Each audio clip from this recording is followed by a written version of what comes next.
I'm doing this one. Okay, good evening, everyone, and welcome to the Willington Board of Education meeting. Today is Tuesday, November 12th, 2024. We are calling this meeting to order at exactly 7:00 p.m. And we'll begin our meeting with the Pledge of Allegiance. You're welcome to join us.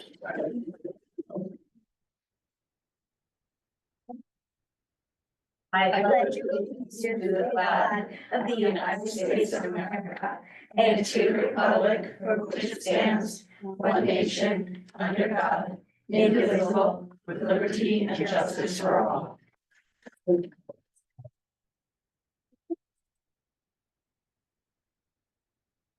Thank you, and a special shout out and thank you to our veterans of Willington. We appreciate your thanks for your service. Okay, next we're going to hear from some of our wonderful students here in Willington from Hall Memorial and Central School. Who's starting up? Oh, wait, did I skip? No. Who's starting up this time? We'll start with second. And I'm going to ask him to unmute. Richard, you should be able to unmute. Does it say it on your, there you go, perfect. And then I'm going to share my screen.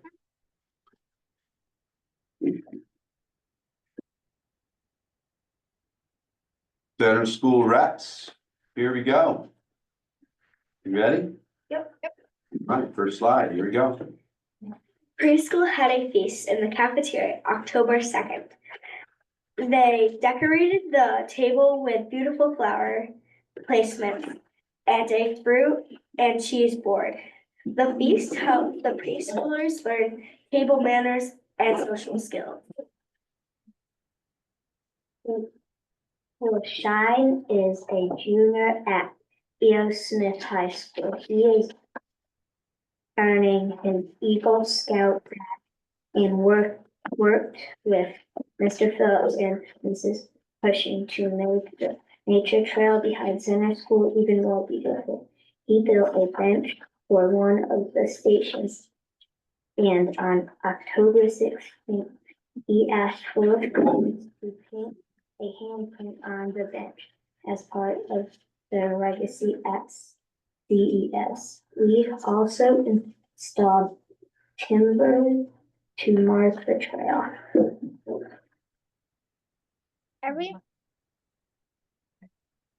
Every Monday, Miss Rainville announces the winners of the previous week's Golden Spatula Award for fantastic cafeteria behavior. Each class in every grade has the opportunity to earn the Golden Spatula every week. Whichever class earns the most points receives the spatula, and the student in that class who earned the most points gets a certificate. It's a team effort as well as an individual effort to win, and so everybody tries to do their best. We know this guy over here too on this picture. October 17th was a spirit day. The theme was Wear Your Center School T-Shirts Day. Every student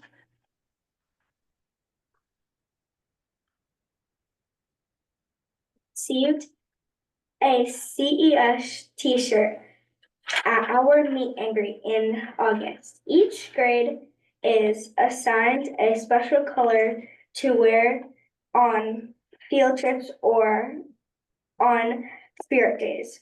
Preschoolers t-shirts are purple. Kindergartners are yellow. First graders are green. Second graders are blue. Third graders are orange. And fourth graders are tie-dye. Even teachers have a t-shirt to match their grade. The money for the t-shirts comes from our students' activity funds.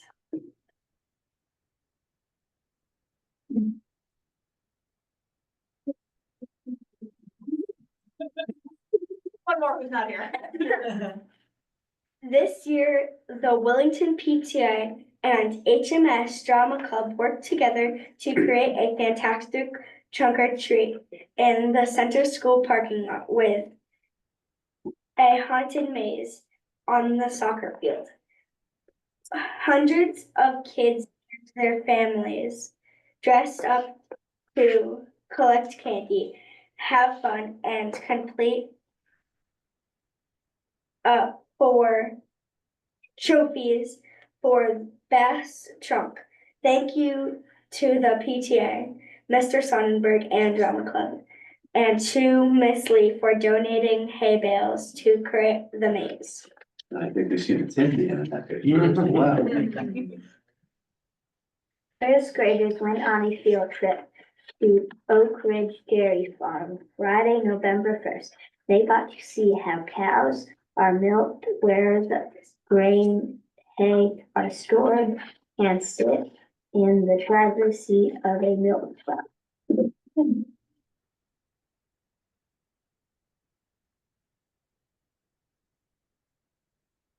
Sarah's fourth grade class read the book Wonder about a boy with a deformed face who had 27 surgeries. The themes are kindness, acceptance, courage, and empathy. When we watched the movie, we had popcorn, pretzels, and juice. Afterwards, we talked about the things that were the same and different between the book and the movie. Monday, November 11th was the Veterans Day. We had our fourth graders say the Pledge of Allegiance and read a book called Veterans Heroes in Our Neighborhood. We also had our 3 dozen veterans join us as our special guests. We honored them with a red, white, or blue carnation and invited them to join us for a representative reception in the cafeteria afterwards.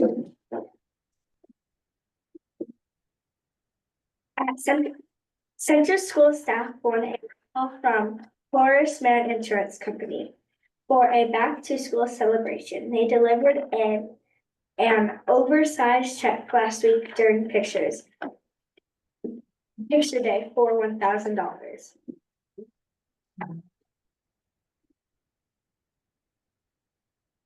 You guys want to all say that together? Thank you. Good job.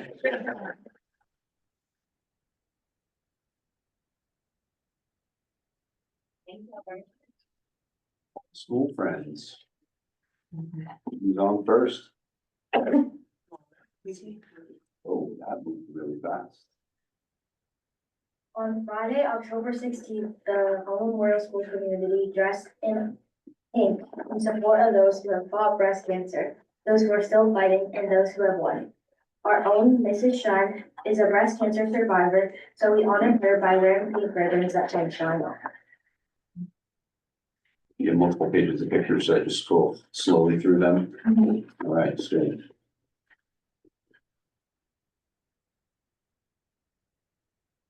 Here, you can see the entire HMS staff surrounding Mrs. Shine. It was such a great day.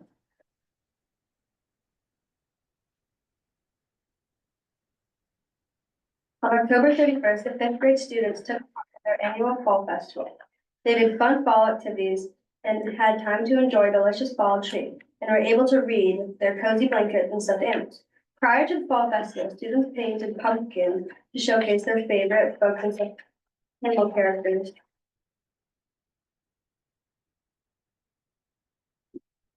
Mrs. Shoshana's read books to the 5th graders in the library, followed by Mr. Sonnenberg sharing his spooky musical tricks. The 5th grade team shared their enthusiasm with the students. It was a fun, educational day for everyone. At HMS, students are allowed to dress up in costumes that are school appropriate and safe. The teaching teams and other groups such as the office staff dress in team costumes. Students have the chance to vote on their favorite team. The UA team won. They dressed as the characters from Harry Potter. As you can see, the staff really gets into this contest. The office staff were the witches and their man witch. The seventh grade team featured Toy Story. The eighth grade team featured Bluey, and here is the winning team, UA with a student in the sorting hat. And Mr. Fink is wearing shorts underneath there, and he is wearing some sort of like, really looks like a shoe. It is a shoe, but it looks like bare feet. It was incredible. He came out to visit us on the sidewalk in the morning, and people were staring at him as they drove by. It was very fun.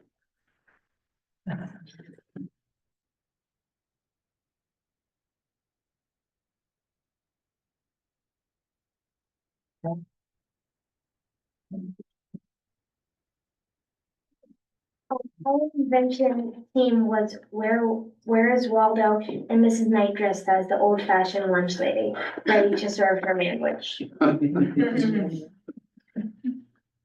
The next few slides will feature our fall sport.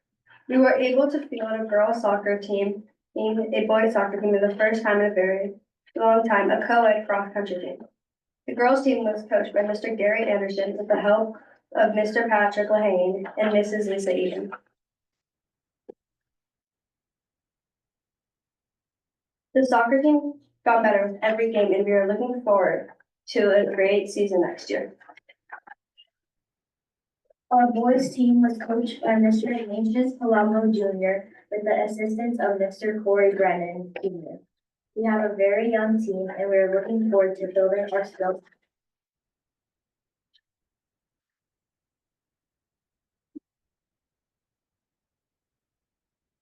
Thank you, Tom. We were so excited to be able to compete with area schools in cross-country meets. Miss Katie, CT German, and Mr. Peter Bacon brought the idea to Mrs. Deshonas last spring. At HMS, and HMS was able to make it happen. We are hoping to get new uniforms next year because we wore the old basketball jerseys this year.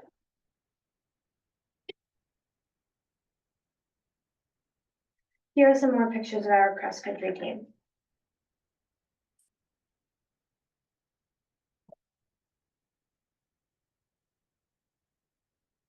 Each Friday in November, HMS has this year. November 1st is Wild West Day and November 8th is Neon Day.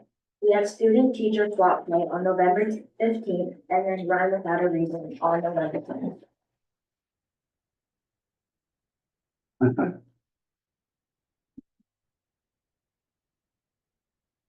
Keep rolling. On Monday, November 11th, HMS honored Willington veterans, special music by our band and chorus and guest speakers. Colonel Alyssa Keller spoke to all the middle school students and shared what it means for her to be a veteran. We had other local veterans share their stories in smaller groups. We thank Mr. DeGata, Mr. Sanowski, Mr. Bassett, Mr. Mitchell, Mr. Ross, and Mr. Isaac for spending their morning with us.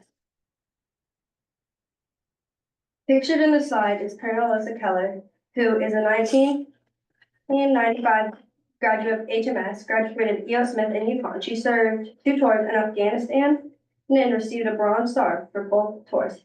Also pictured is Mr. Bassett with his grandson Dave. Upcoming events to note. We will have our parent-teacher conference days on Monday, November 25th and Tuesday, November 26th. Our concerts are December 11th for chorus and December 12th for band. Both concerts start at 6 p.m. Basketball tryouts will be the week of November 18th. Both teams start practicing November 10th. Thank you.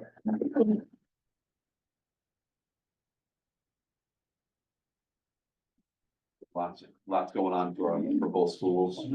I know you guys may or may not have homework and may or may not want to stay at your meetings. So if you want to get up and go, you're welcome to do that now. Right? You don't have to stay for that long. We'll give you a second to go. Thank you all very much. Thank you, guys. Good job. That's right. Good job. Carrie Rainville in person. Thank Have a good night. Thank you all. Hey, guys. So just a few PTA updates. Unfortunately, our PTA meeting this week is going to be canceled due to my husband being in Toronto and my children are feral, so I'm not gonna bring them to the PTA meeting.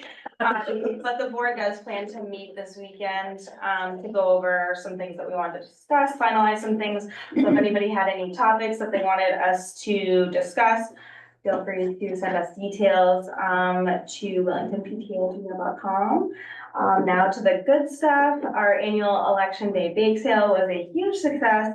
Thanks to all of our incredible volunteer bakers who put so much creativity and love into each delicious treat, as well as our wonderful table volunteers who kept everything running smoothly. We couldn't have done it without you guys. A massive thank you to everyone in our amazing community who stopped by and shared a smile in support of this fundraiser. Thanks to all of you, we were able to raise $2,000 for the Willington Dollars for Scholars program, who will present a scholarship to a Willington student heading off to college next fall. So that's absolutely amazing. Moving on to our MCM Lime and Orchard Pie fundraiser. If anybody ordered, pies and or cookie dough. We will be at Center distributing these items during parent-teacher conferences on Tuesday, November 26th, between 4:15 and 6:15 p.m. for a pickup time.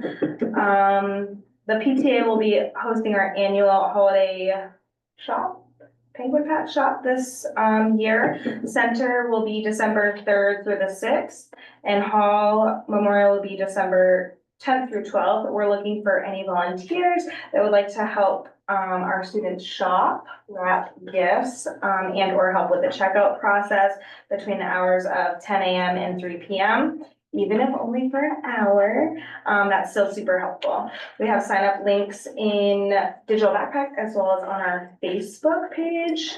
Our next meeting will be the 3rd Thursday, not the 2nd, because there's a band concert.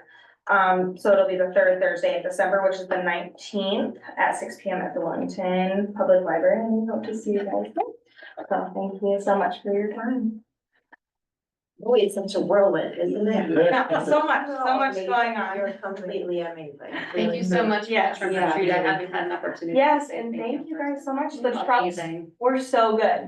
Like, oh, Amazing. I gotta step up my game and create something really cool. If you want to do a school messenger for the pies, Yes, we can do that Okay. as we get closer. perfect. We can do a dual with conferences and Okay. pie reminder, pie Okay. pickup reminder. That sounds good. Amazing. Thank you. Lots of opportunities to volunteer, even if just for an hour. Yeah, So yes, let's do we would love it. that. Great, thanks. Okay, agenda item 5 is present to speak. We'll begin in the room and then check time. So did either of you want to comment today? Go right ahead. Good evening, Peter Lutentich, 97 Trask Road. Thank you again for the invitation to the town to attend the workshop at your special meeting. At that meeting, I asked this question of the board. Is there a plan in place to address improvement of the test scores that were discussed at the meeting? And what that timeline is? And my sense of it was there is no specific plan in place, a lot of effort underway, a lot of hard work underway, but nothing specific by this board or its expectation of the superintendent and his staff. Is that going to take place is my question to the board. Thank you. Back to you. Okay. And anyone else? No. Okay, so is there anybody online who wanted to speak?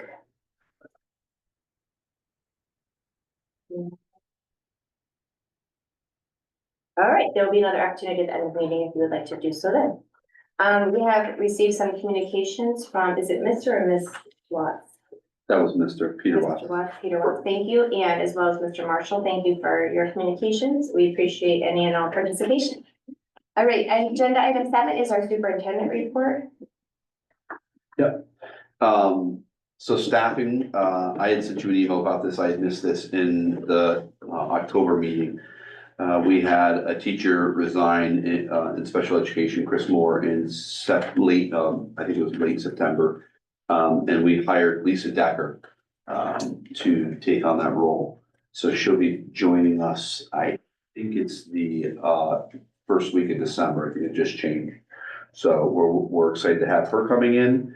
The policy subscription service. This is something that I've been looking at for a while, and we finally acted on it. So we officially have a subscription to Shipman and Goodwin's policy service. They're one of the premier ed firms in the state.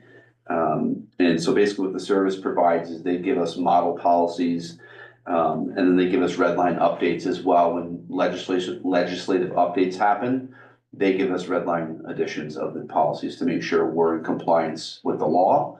It doesn't mean you cannot change them. They just give you the models as a frame to start from. So I shared that at the last policy meeting.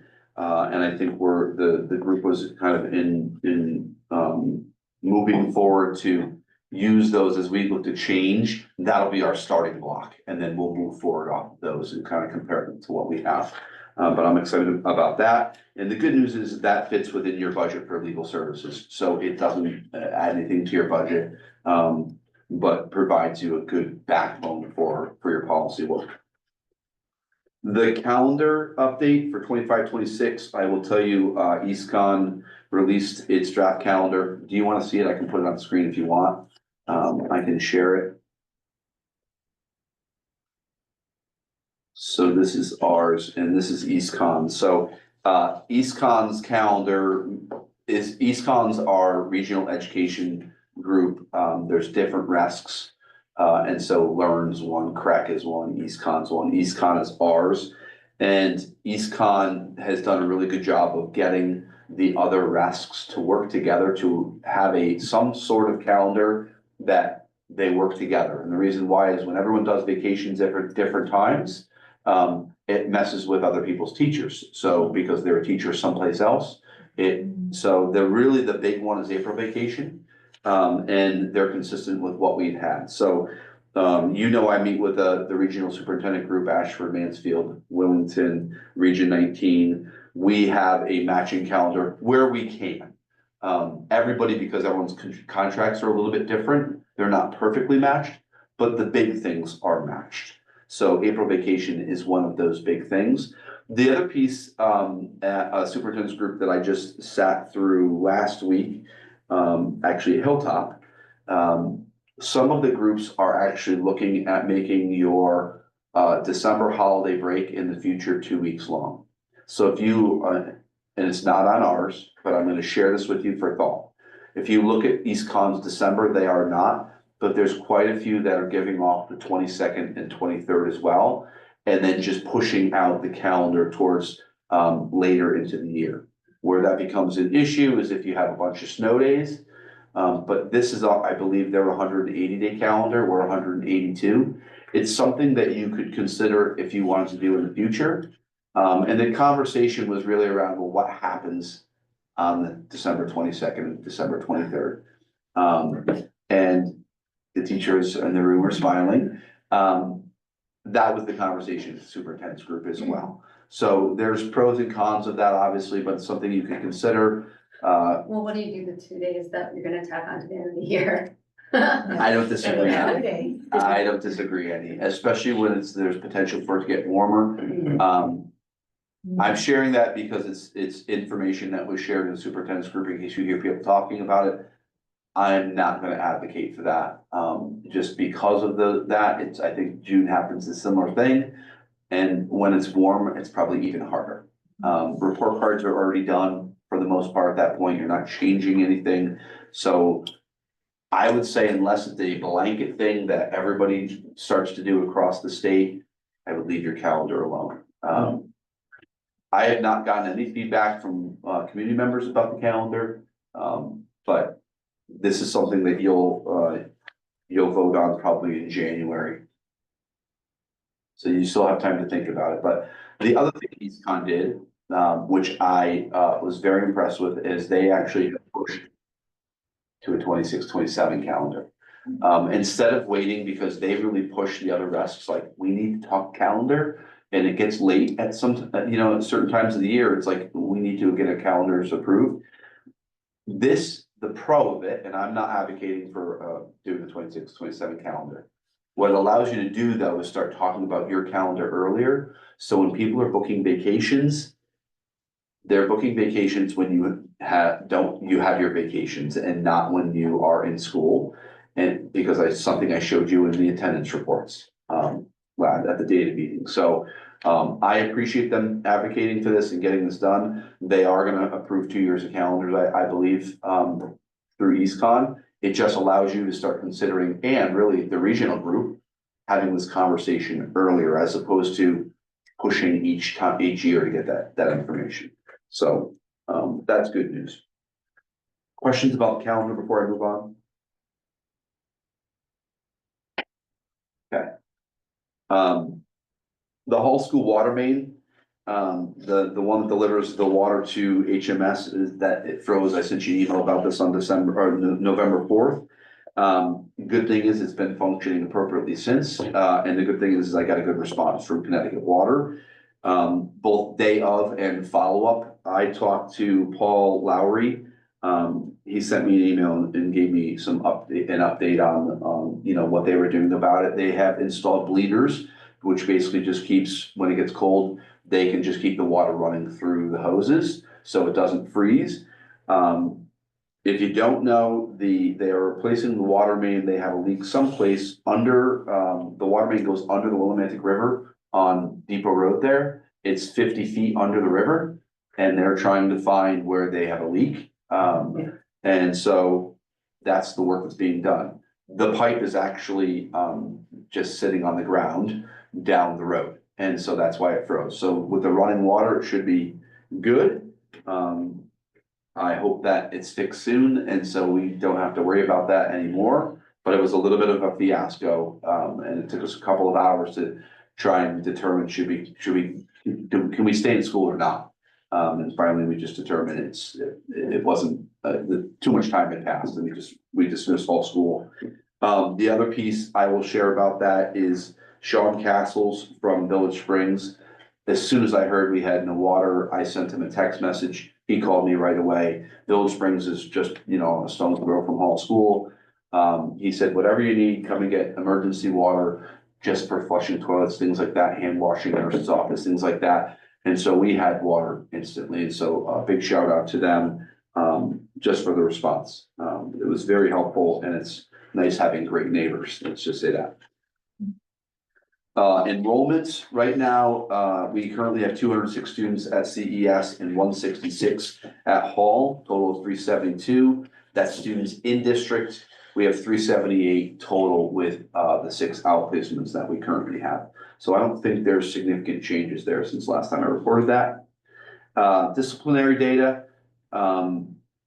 There were 37 referrals since your last meeting at Center School. 15 for handsy kind of things, physical aggression, pushing, things like that, which is typical for elementary. 10 for inappropriate language, 3 for disruption, yelling, shouting, screaming things. You had a couple for threats, a couple for bullying, 1 cell phone at the elementary school, 2 for taking things, stealing items, and 2 for ignoring teacher directions. I would say pretty standard things. And if you start thinking about it, 1 or 2 referrals a day is probably pretty natural for a school. HMS had 36 referrals. They had 4 bullying incidents. Again, they can be tied together. They had 10 for defiance or insubordination, 2 for inappropriate language, 4 for abusive language, 6 for physical aggression, 3 for disrespect, 2 for harassment, 2 for racism, 1 for disruption, 1 for dress code, and 1 for dishonesty and lying. Again, no cell phone pieces are in there, which is great. The racism thing for us is something that we're watching just because it seems to be something that Mary Kay is dealing with on a regular basis. And they're not repeat offenders, but they're things that we're addressing, but just need to make sure systemically that it's something that we're watching and have good plans for. So Can you go back, you said there are two language things in a row, there was, abusive language and inappropriate language. can you tell me the difference? So inappropriate language would just be general cursing probably, and abusive language would be. At somebody? Yeah, it's hard. Yep. The next item is the facilities manager. We do not have any applications for the facilities manager position. At my superintendent's meeting, I did learn that Ashford is looking for a facilities manager. They're in the conversation about it. So, couple things here. So would you like me to work with the Ashford superintendent to see if we could develop a proposal for both boards? It's something that, it doesn't mean you have to, but I don't want to do the work if it's not something you're interested in. But if we can come to agreement on what they are looking for and it's consistent with what you're looking for, it might be worthwhile. They are only looking for their one school building. And so it would basically be the two schools here and the one school there. My proposal, we didn't talk details, but my proposal would kind of be probably a 3-day, 2-day type of approach. 3-day Willington, 2-day Ashford, with the flexibility of depending on what's going on. If there's some big project going on in one location, that you could take over some days as long as the balance worked out with what each group was paying, you would pay based upon the number of days you had.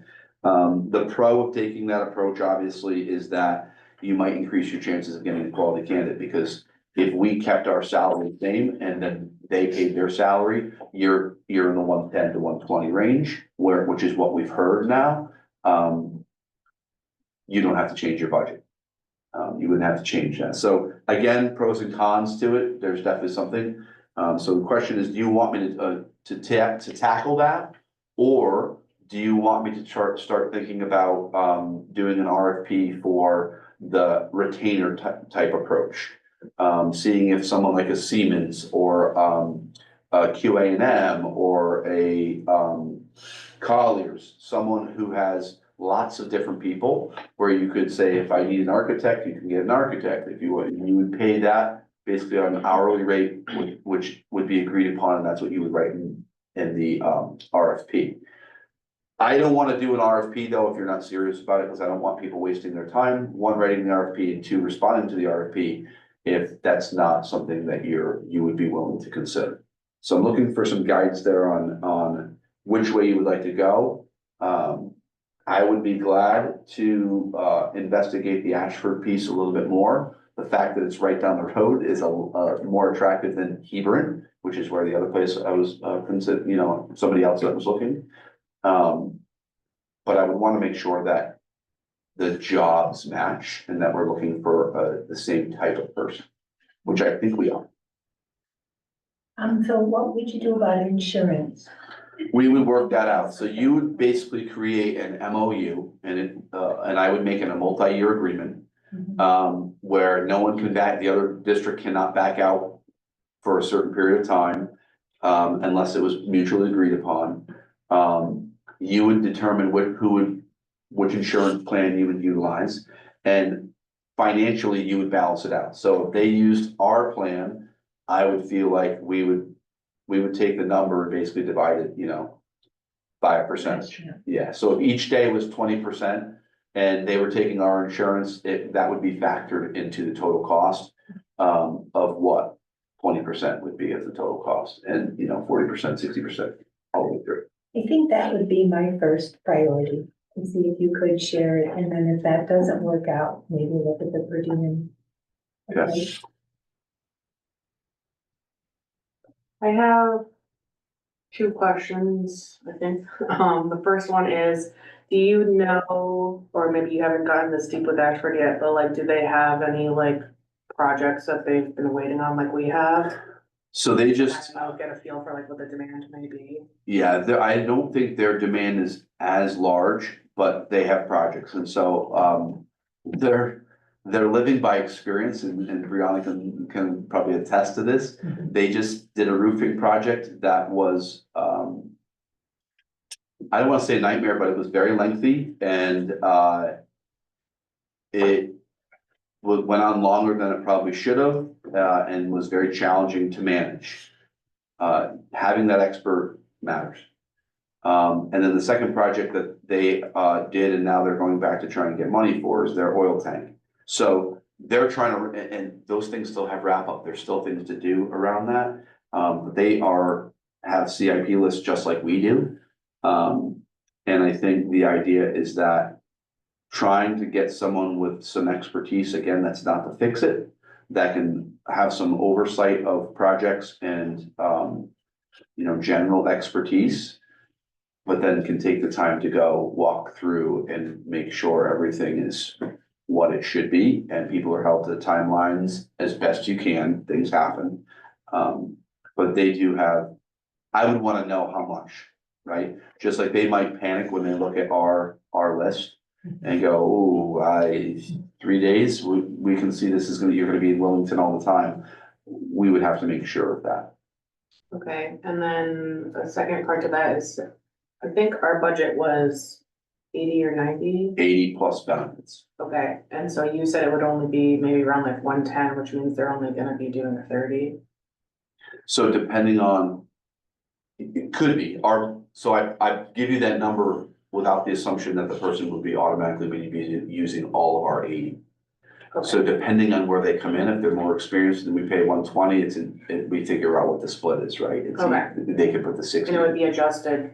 Depending on the percentage-wise, candidate, correct, days, correct. Whatever. When we start talking about a $25,000 swing, meaning more, going from 80 up, I'd be interested, because we could do the range, whatever we agree upon. If you said, and it would be in your agreement with Ashford, if you said, we want the range to be 100 to 125, you could do that with the assumption that you would know what your portion would be paying, you'd spell that out. So we were paying 60% of the total cost and they were paying 40% because of 3 days, 2 days. You'd add in the benefits. If the person waived the benefits, it's salary alone. So. Okay, and then, one thing that is kind of scary to me for the per diem is, would we treat our line item salary as a not to exceed for per diem hours? You'd You know what have I'm to, trying to say. yeah, So whatever it's like you don't budget. know what you're gonna get, you can only kind of speculate, okay, an architect's 250 an hour or whatever, I don't know, Right. just for ambiguous number. Correct.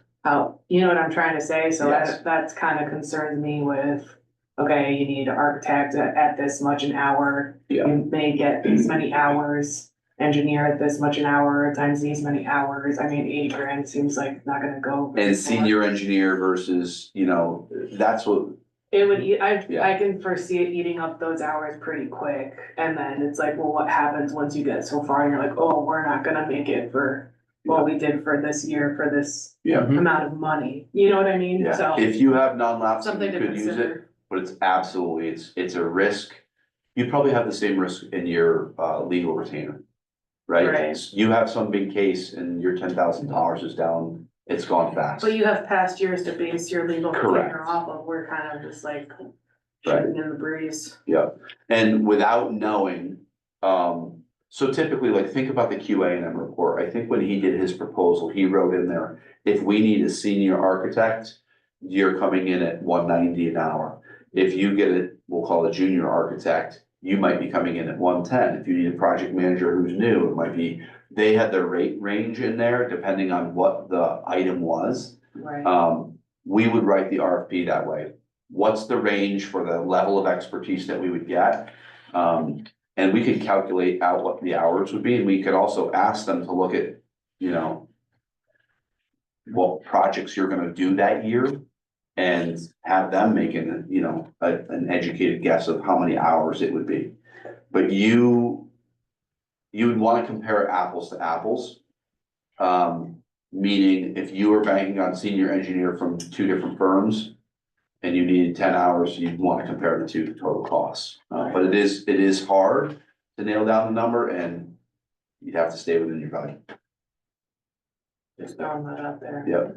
I just have some feedback too. I feel like one of the reasons that we collectively pushed for the facilities position was to take it off your plate so you could focus on other things and to have like a Colliers or whatever that service is called, that like per diem, still sounds like it would require a lot of management, Yeah. which is not, it seems like the opposite direction that we want to go in. And I think, while sharing somebody with another district is not ideal, it's better than what we have now, which is nothing. So, to get some of these projects off the ground, in my opinion, I feel like that's the better of the two scenarios.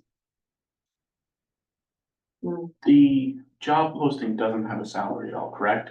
So that was just nobody just applying at all. No, I think it has a number in it. It does have a number. Yeah, and it's intentional. I'm pretty sure it has a number in it, and I typically do that, just to let people, like, I don't want someone to apply thinking they're gonna make one. Like I told you, that position in California, that was like 280, something crazy. I don't want someone to apply and waste their time to find out that we're starting at $80,000, that's. What is, from your research, an appropriate number for that position? So I still think, we've seen that number, people have filled their jobs. Like the college job, but the college job was a little more fix-it related, I think. I think that's gonna be the big difference. And if they have numerous people, so this is how I relate it. I'll compare it to Novus, right? If you are just going to hire one IT person, you are probably gonna pay more because you want a person that has expertise in numerous areas. In the college example, they might be able to bring it down some because they have someone who has experience in this, someone who has experience in this, someone who has experience in this. And you lose out on that, right? And that's the best thing for us, for Novus. We have a server person, we have a cybersecurity person, it's one fee. We have the general techs that fix computers. That general tech might have this amount of cybersecurity experience, but when we go to Novus and we say we need someone with cybersecurity experience, they're there, it's somebody else.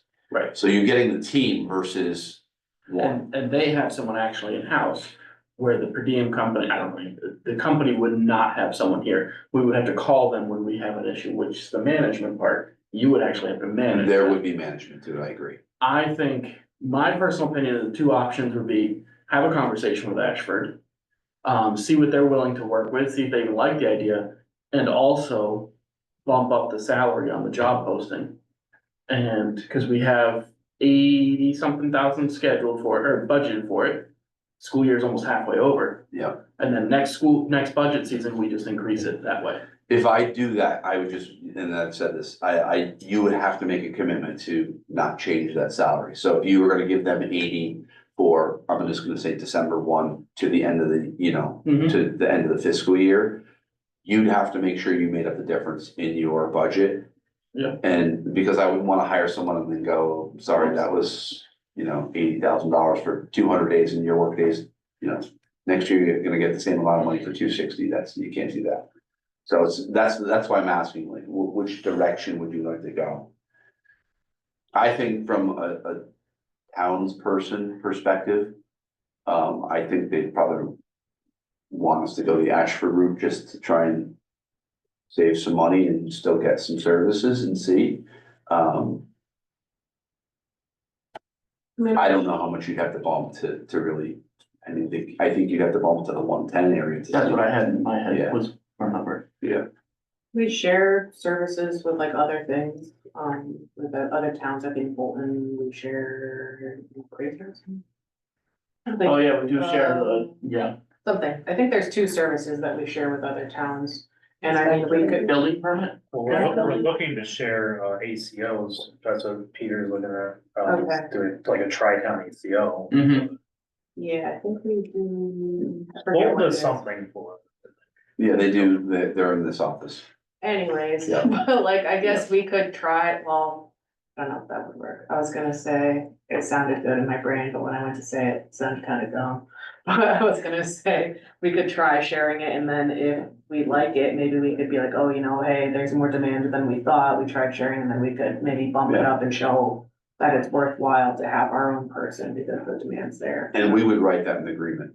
You would have that in your agreement so that both groups knew, like, hey, if their Contingency. if their need grew, where does that leave us and vice versa? You'd have to spell all those things out as part of a plan. I think it's feasible though. I do think it's something that could be spelled out. And they were interested. Yeah, when Cindy Ford asked me the question, I was like, where are you gonna go with this? They're interested. I don't know at what, where they are in the process. But the fact that she's willing to have that conversation, is definitely. It's something that, you know, I could lay out a plan and then bring it to her and say, okay, this is what the thought is. What are your thoughts? Because I can also show her our posting, because our posting is pretty clear on what we want. Our general conversation that we had within, 10 minutes, it was relatively consistent, but I would want that in writing. And to make sure that it is, we're looking for the same thing.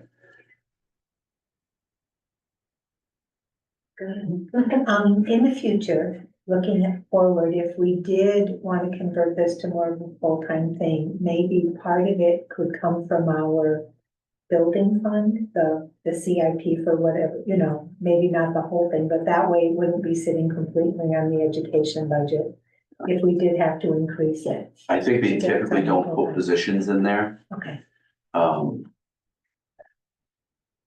Like you'd have to, you'd have to figure out how you're gonna do it and where it's gonna go. Just want to make a comment too. I think when we started out with this conversation, a good percentage of us were pretty adamant that there was so much stuff to do that we really needed a full-time person, and then that eventually we would fade it down when the project started getting done or we started getting into a system or whatever. To me, we don't have applicants, so reading the room, clearly we need to do something because we advocated for this position and we want to make sure that there's someone in the seat.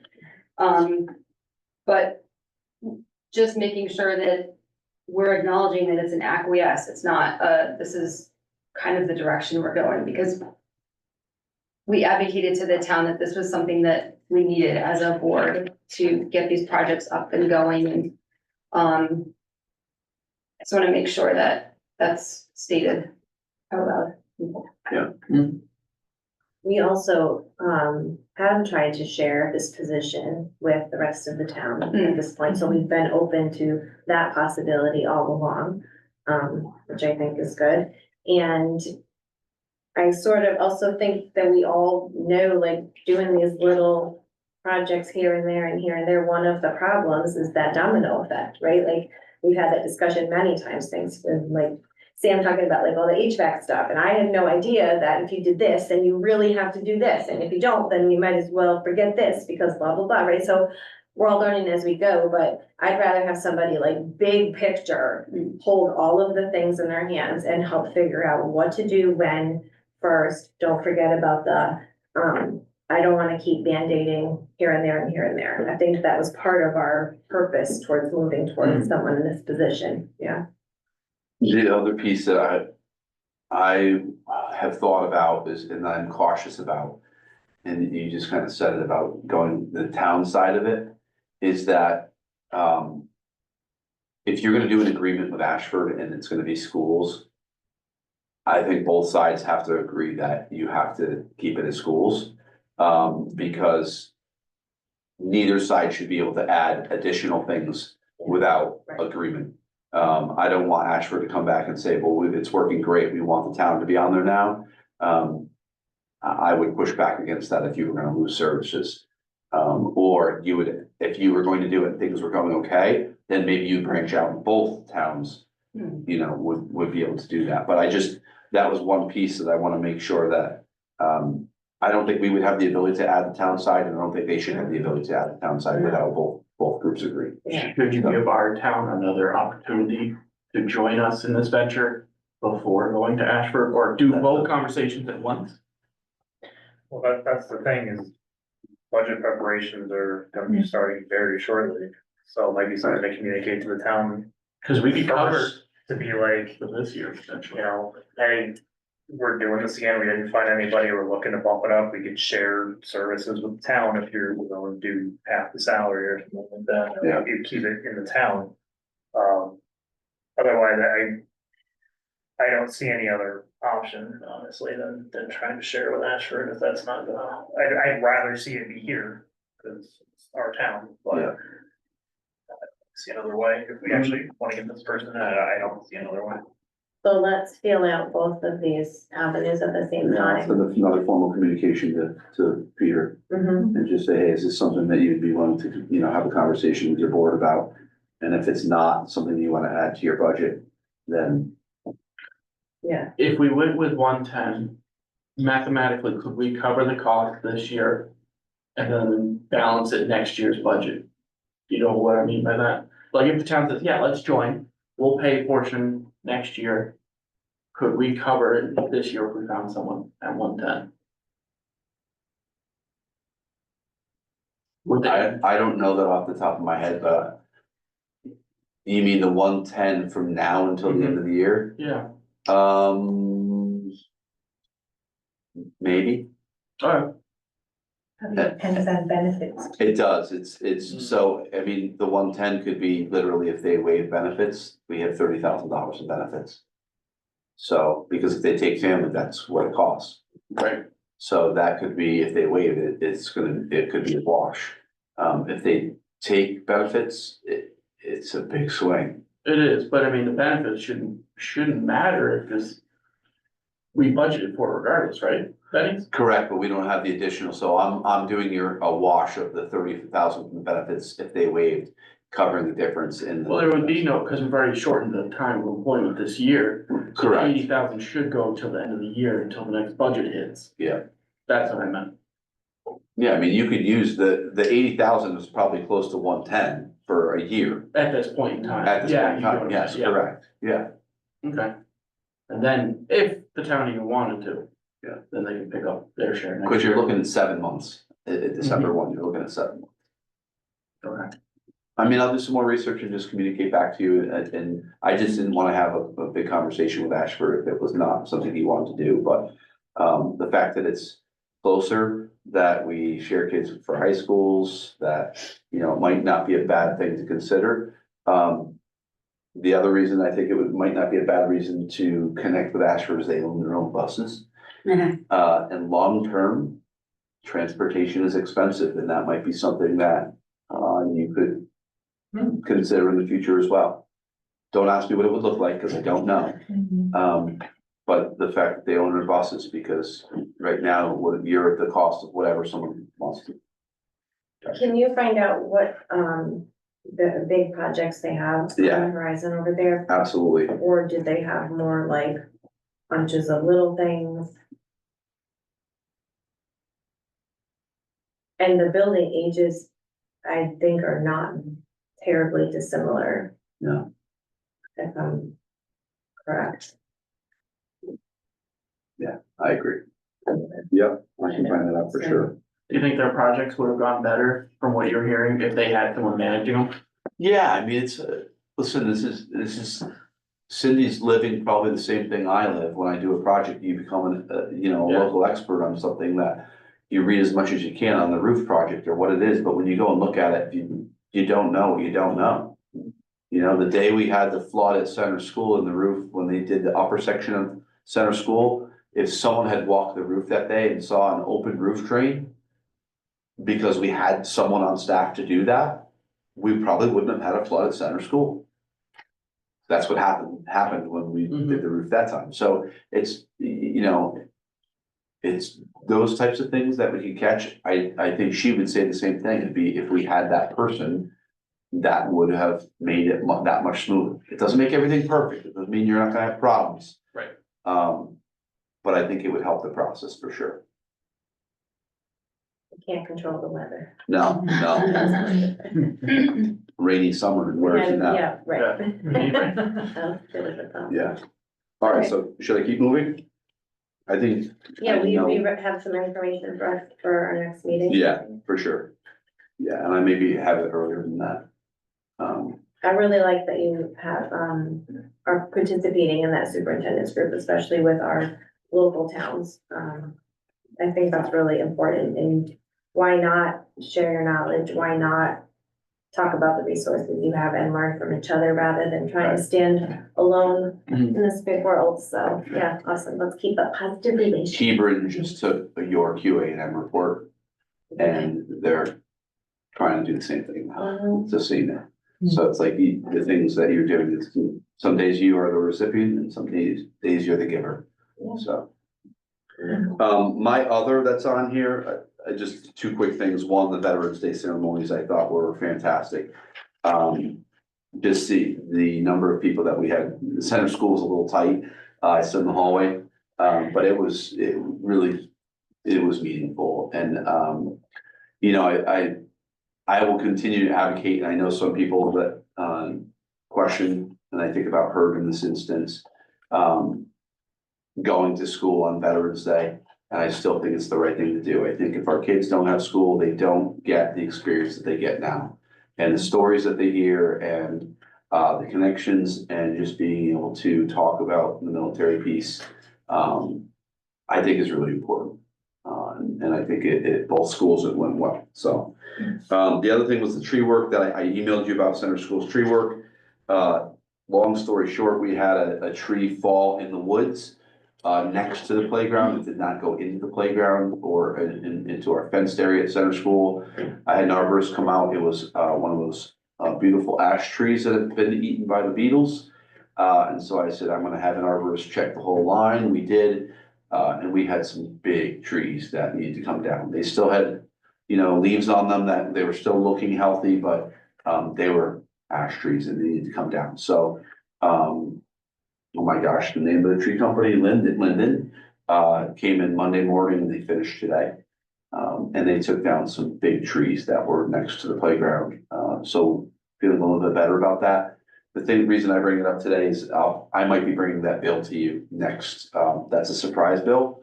And it could be in the $5,000 range. And to take that out of maintenance and you drain their maintenance line I don't want to do that. So that's something that for me, the non-lapsing fund is there for a reason, and that would be an unexpected cost and the right thing to do. So once I have that invoice, I'll share it with you. But if you know anything about tree work, I think that probably could have cost $20,000 to $30,000. But the town has a rate. They have a contract with Linden, and it saved us big bucks. So, and they did a great job. How many trees do you think it was? I would say he took down 5 trees that you couldn't get your arms around, Okay, a minimum. Yep. Of 5 trees. And so it's it adds up quick. it was not a small job. And honestly, the kids, so they coned off the whole wood chip area and had the cones across. So the kids were in a safe zone. They still had recess out in the field, but I think they enjoyed watching the tree work. It was like, you know, the big bucket truck up there watching this one, so. That's my report. We even have some budding arborists in our elementary school. Yeah. I hear. Thank you. Okay, agenda item 8 is the financial report for November. Yeah. I'm calling that here. So, see all the way down there. So we encumbered funds for supplies from programs 1 and 2. Pretty standard for this time of year. Program 2 looks low, but there's still grant funds that are not applied. So I'm not real concerned about HMS at this point in time. Program 3, special ed, had a large encumbrance for special education and transportation, to the tune of like $125,000. So that's out now. I think all of our transportation and outplacement costs are now billed. They're encumbered. We will have a special ed meeting coming up. Donna and Marcia McGinley and Patty and I sit down and look at where we're at. As I start to see that $618,000 hole, you look there and get a little nervous, a little deja vu. But that we do not have excess cost applied to that yet. And as we've had some needs this year in outplacement specifically, where costs have gone up because there's increased need. The good news is that because it's over the threshold, it's covered 70%. So we had estimated that we were gonna get about $380,000 back in excess costs. I have a feeling it's gonna be over 400,000.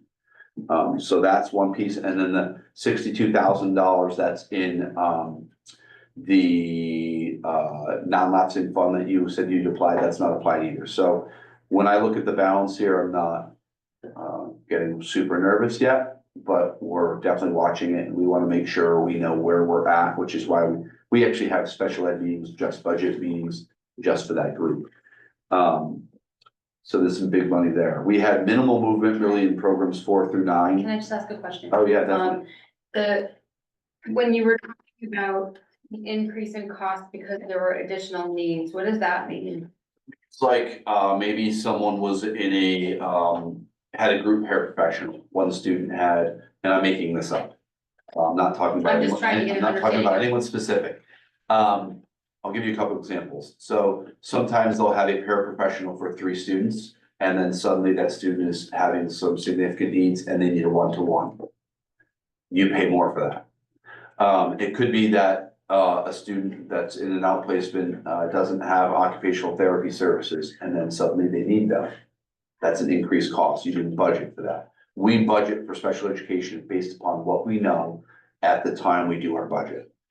Sometimes there's increased cost in transportation, depending on what the need is and what's in the IEP. There could be an increased cost. There could be increased cost in a BCBA. All of those things, we budget based upon what we know when our IEPs are done, when we do our budget. I thought you meant just in the outplacements, there were additional needs. That's I typically, misunderstood. that's where some of our, that's where the majority of the increases are coming from right now. So I'm curious, kids who are outplaced, it implies a greater need than we can support here. Correct. So they can charge us for an outplacement and also then charge us on top of that for, Always. that's nuts. So they charge, so first portion is tuition, right? So let's just get in the door. Think about paying college. Then you've got all these fees and specialty things. So you've got tuition. Now we gotta get the student there and transportation. Do they need their own transportation? Can they share a van? Do they need, a para on the bus with them? All of those things increase your cost. OT, PT, speech, what's needed there. If it's not needed, less cost. If it is needed, it's almost like the expensive restaurant with everything's a la carte. That's the way that you can look at this. And as needs increase, the cost increases. As needs decrease, the cost decreases. But it doesn't take away the tuition piece. Sometimes as technology changes and improves too, there's different assistive tools that are better suited for certain children, so they might have to purchase a new device for them to use for things. My, at my special, my superintendent's lunch, this is an item we talked about for legislative impact. And it was really important for us, because when we start talking about the cost of outplacements, and you're not the only ones in this situation, and how expensive it is, and the fact that it's not fully funded, even though the statute says you're supposed to get 92% and you get 70, that's baffling to me. I think that has to change. I think if, you get your bill and you decide not to pay your bill, what would happen? Right? That just doesn't, things don't happen that way. It doesn't work that way. So the fact that we're only getting us 70%, is just not right. And so the districts together that's one of our priorities as our superintendent's group, to get better funding for what we're supposed to get for special education. It's not better funding, it's justified funding. Right. It's Yeah. what we're entitled to. by Agreed. Statute. Agreed. Part of the only problem is in the law. Can someone jot down that, we need to bring that to the public's attention, and pretty much every time we're talking budget, make sure to explain how that 92% came to be and what is actually happening, and then to encourage people to participate in helping with that kind of a thing. You can dig up my notes, I have all that in my notes for last budget. Yeah, but if we can just, I think, that's an important point that we need to make sure people understand. That's one of the problems, and it's something that our citizens can do something about. Will it fall on deaf ears? Who's to say? It's Connecticut, but it's worth a shot, you know, like that's one way that, they could help us out. The other thing we could do is, and I can draft a letter on behalf of the board that if you wanna look at it and send it off. We can send a letter to Tammy and to Jeff and just say, look, we wanna let you know what the cost is, what the difference is, and you have a small budget in the grand scheme of most towns. That, you know, they're 30, 40, 50, 60 million dollars. But they need to hear that it hurts, and you could share that letter with the public as well. Because would spell out, like, this is what we're getting, this is what we're supposed to be getting, and it hurts all of the taxpayers. Yeah. Wasn't there some conversation too about, the amount of tuition that, outplacements can charge? They're looking at that as well.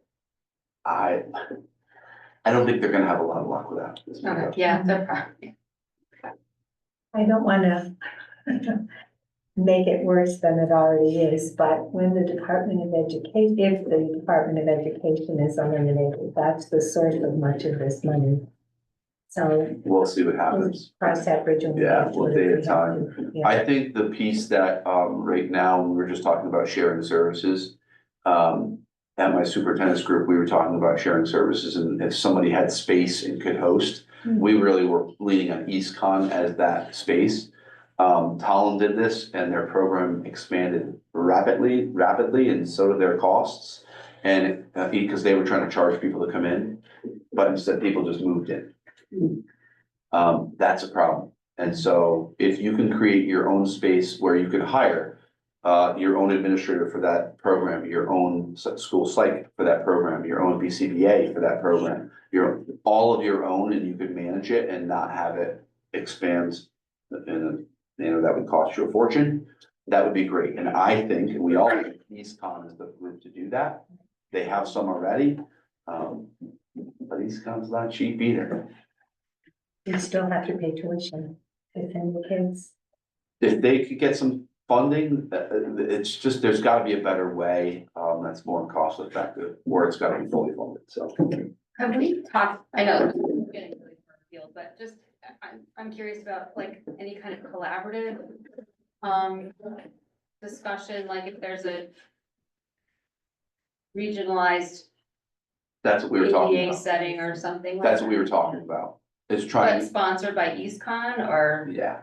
Well, as the RESC, they have more power, less risk, than if it's a district.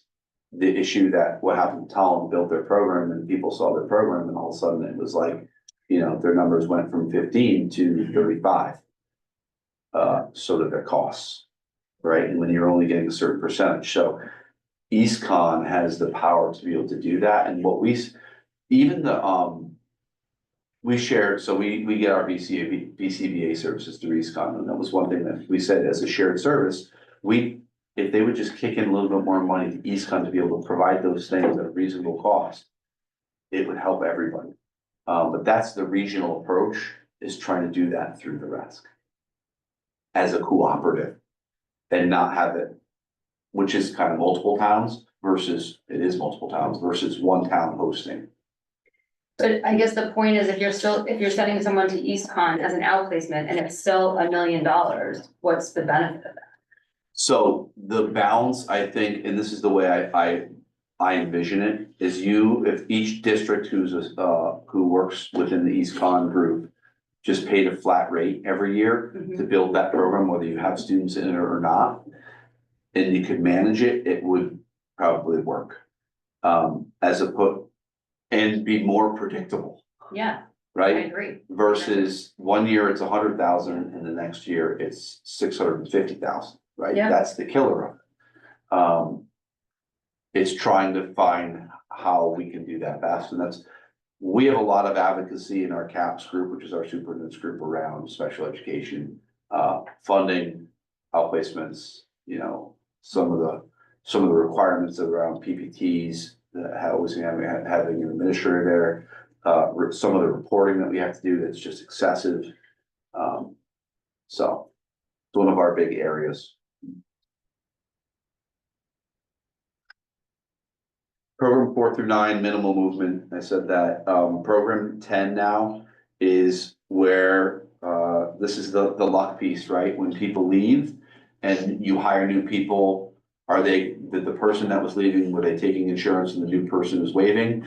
So right now, it's Donna and, Stacy have what we call trued it up. So what we have for our health insurance and dental insurance encumbrances for our staff today, not what we budgeted on, there's $185,000 in that account. And I don't think, unless something drastic changes, that's actually pretty high for us, which is, it's a good problem to have. Whereas if, you know, a few people took insurance, it's a waiver to, going from a waiver to family insurance is a $30,000 swing. It's a lot. Questions about the budget, financial report? Real close and comfy with it, right, geez. Yeah, we're not, and you see the whole, it looks like we're $138,000 in the hole. That's not accurate, because the grants are, they're not applied. It is still scary. We watched that, listen, that program 3 is, we're watching it like a hawk. Again. Hopefully we can find a way to present all of that, very clearly this time around. Okay, item 9 is new business. We have a bunch of minutes to approve or accept. I'll speed it along quick. Thanks. I'll make a motion that the Willington Board of Education approve the following. The regular meeting minutes from October 8th, 2024, special meeting minutes from October 10th, 2024, the policy committee meeting minutes from October 30th, 2024, and the special meeting minutes from November 6th, 2024. Second. Any need for edits or discussion on any of them? All good, okay. If you're in favor of accepting all of the said motion, please say aye. Abstain. Okay, thank you. That's all right, we'll do one more. You don't need to, you're all All here. right. Yep. I go. Abstention by. All right, so. We'll pass that through. Okay, thank you. Item 9E is the 2025-2026 DOE budget process. Yep, so this is a draft, schedule of the 25-26 budget workshops. It's modeled after what you've done in prior years, last several years. You can change any of the dates, you can change the times, or what programs are reviewed. You know, if you don't like the certain nights are too heavy, I think it's worked out. But if you do make date changes, I would not vote on this tonight until I have a chance to talk to Donna to make sure that it lines up. I have not seen the town's calendar yet, which typically they work backwards from the referendum. I have not seen that developed yet. It comes to the Board of Finance. So if this works, which is what you've used, and you're happy with it, I think you could vote on it tonight. If you want to change something, I would not vote on it. So I would have time to talk to Donna and make sure it fits within the other boards' calendars and where they expect us to present, and what other meetings are going on those nights. The Wednesdays work. The only thing that might be a conflict is CIP, that sometimes those are Wednesdays. It is.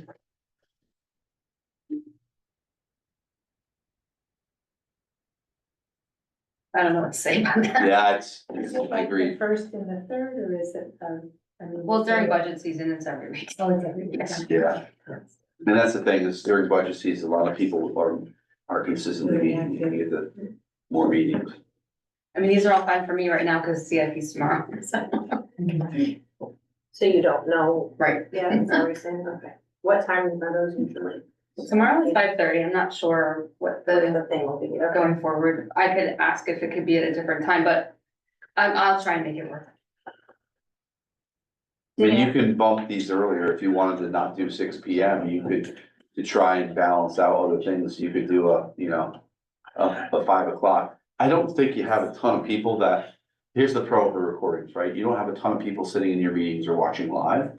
So the fact that they're recorded, if you did a 5 o'clock budget workshop, if that was better for the board, it's recorded, people can watch it and provide feedback. That may be a bad time, it may be, worse, that's not gonna work, and 6 o'clock is better, but. Didn't we also do a review at the start of each workshop? Yes, Of what we had already discussed? that's always in the agenda, yeah. So if someone watched our January 15th recording, had questions, emailed us, then when we met on the 22nd, we could start, and if we were not able to answer the question or whatever, we can go over it together. Correct. Okay, so that helps our video viewers, yes. To follow up, basically, Yeah. it's a review of 1, 2, and 4. Okay. Does anybody have any huge conflicts they're particularly worried about right now? Things are always kind of come up, it's. Not sure, okay, I don't really wanna make it super hard and fast right now. But we can. I'd love to work with you, John, and CIP if possible. Yeah, I mean, I can certainly bring it up tomorrow, at the meeting and ask, what we might have an agenda proposed for the budgets tomorrow too, so. But I don't know what we have either. That also really benefits the entire situation when you're doing both. Helps us understand and Yeah. helps them understand. So. I don't know, and I don't wanna make you sit through meetings and do videos. But, yeah, okay. All right, what does everybody else wanna do? Wait, Say Harmon table. okay. What'd you so say? we're I don't gonna say hold- Harmon tabling it. Let's see what, CIP has, it looks fine right now, but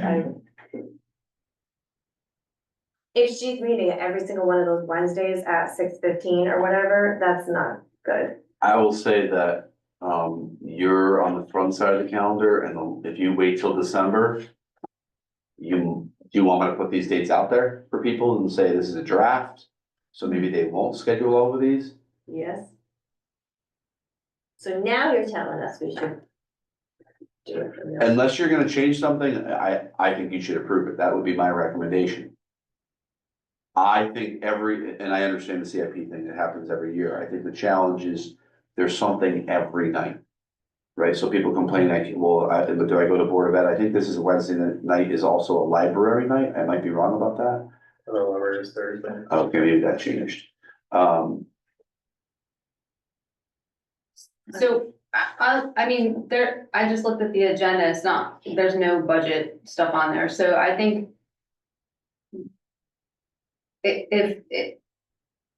I think going ahead tonight and finalizing our budget calendar is fine, and I'll ask, I'll bring it up at CIP tomorrow.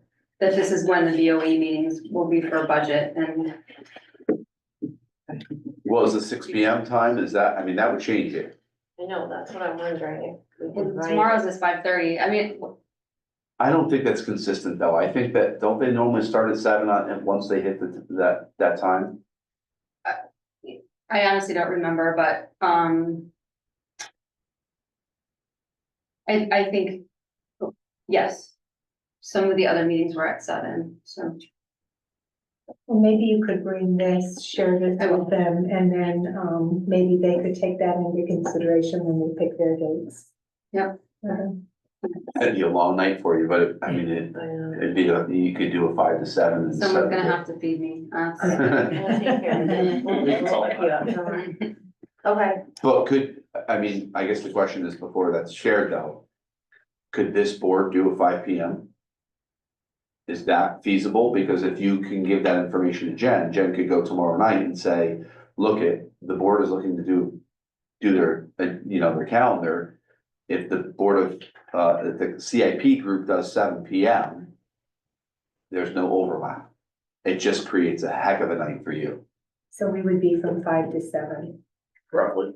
I don't know if I could make it for 5, I might be a little bit late, but. Could you throw a Zoom out there What do you mean? as an option for us to just? Oh, yeah, Zoom's always an option for you. And if you wanted to do 5:30, I'm asking just to see if, I think the sooner you say this is our time, they have more time to work around you. I think you are also gonna get some consistent people like that. No, Wednesday night's Board of Ed.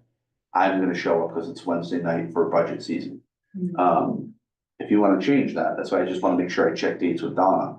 But if you're just gonna change time, I think that's okay. I think that's where we are. I like the 5 o'clock, but 5 is tough for me, because at least 2 weeks a month I have Board of Ed, Staff meetings, staff meeting. 5:30, is that doable? 5:30 is better, because they go till, it's just Five- that 45-minute drive, and then I'm trying to listen and getting cut off by. Tracy needs dinner. Is 5, there's nothing that says we can't Okay, do some food during those, because they're workshops. perfect. Could you do 5:30, is that It'd better? be easier, yeah, for 5:30. So do you want me to adjust this back to 5:30? Well, let's check with CIP first, and if there's a need, we could offer trying to that lock to it in. them. We're You're trying trying to to lock tell it them if we do 5:30, then they have, at least we have an hour and a half to. in. Okay. Does that impact our, citizens? That might be too early for some coming in from, work, but they can Zoom to start. I definitely, like, we have got to encourage and make it as easy as possible for our community to participate, so I don't wanna mess them up that way, but if they could Zoom on the way. Yeah, that's also the assumption they're gonna hit every single budget meeting, which I don't know if they would. I think the important thing to them is program 3 and programs 1 and 2, so. I think also that, during budget season, if folks are gonna pay attention that closely, there's an understanding that there's lots and lots of other things happening. There's lots of other boards meeting. Okay.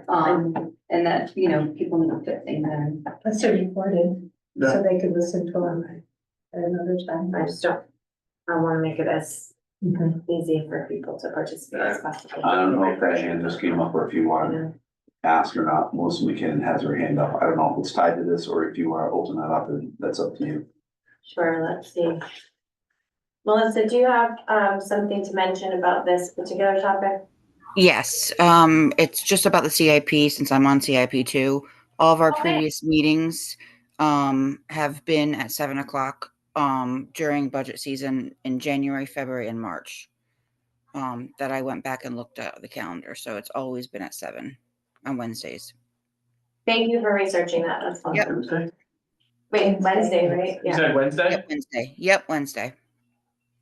all right, so are we feeling good about 5:30s on Wednesdays? So can you cover your agenda in an hour and a half?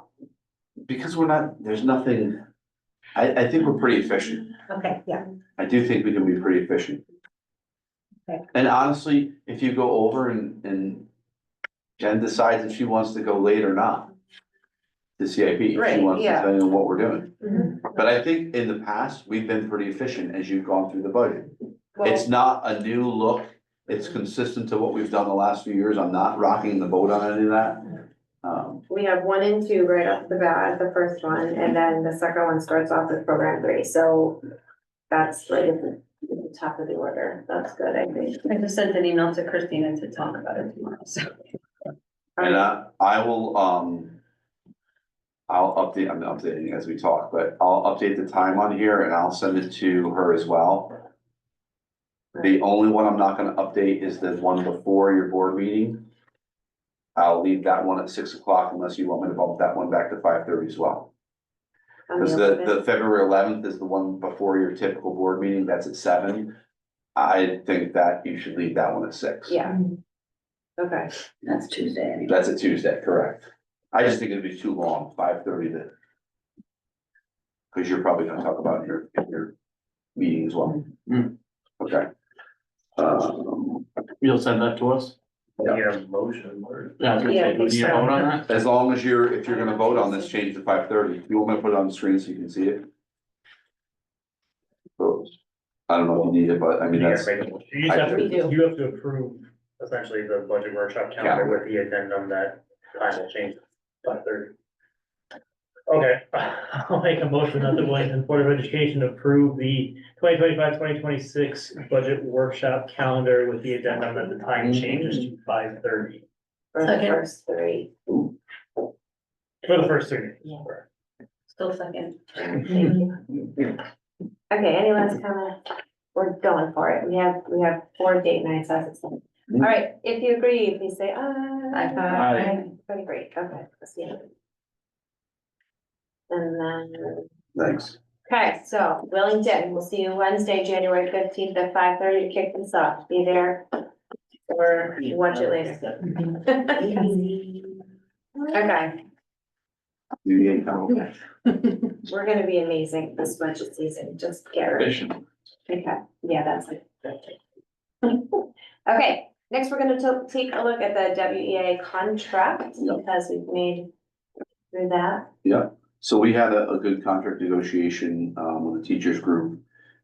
Your committee was John, Brianna, and Ann. Those are the Board of Ed reps. And then we had Britt Rothhauser, who was the Board of Finance rep. I sent you the details on this. The union did approve the contract last Thursday. It was unanimous. They do votes at both schools. It was unanimous, which is good. The financial settlement portion of this is within the state average. That's important to know. There were some that were significantly higher that we heard about. And so that's important to know. It is a 3-year contract. There are changes to language which you have access to. And my primary purpose was kind of twofold. One was to promote retention, to keep our staff, and to attract new teachers to Willington. So some of the language that I shared with the board to present from the board, view was really around those two things. Because we're getting, and it's not just a Willington problem, we're getting fewer and fewer applications for every single job. That's just the way it's going right now. The only item in the contract that's not finalized is the stipend section. And both groups agreed basically to create a subcommittee. And that work would be done over the next couple of months. There'd be a rep from the board, or there'd be a rep from the WEA to go through the stipend positions and have some conversation about each role and the appropriate dollars to tie to it. Some need to go up, some need to go down, some need to be eliminated. But this is a common thing in negotiations, because what happens is sometimes people get on negotiations because they want to negotiate one item that their stipend is what they're negotiating for. And so just to remove that, both sides agreed to that.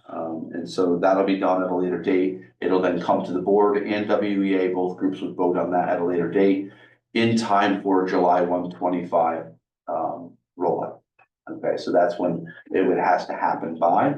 But you would have a settlement if you vote on this tonight, and they already voted on it, you'd have a settlement, and that's okay. It would work. I don't know if any of the people that were on the negotiation committee have any comments, or other people have questions. As far as the stipend go, there was a set dollar amount. So this committee will be divvying up that set dollar amount among all the people who receive stipends. So it won't change the number in the contract.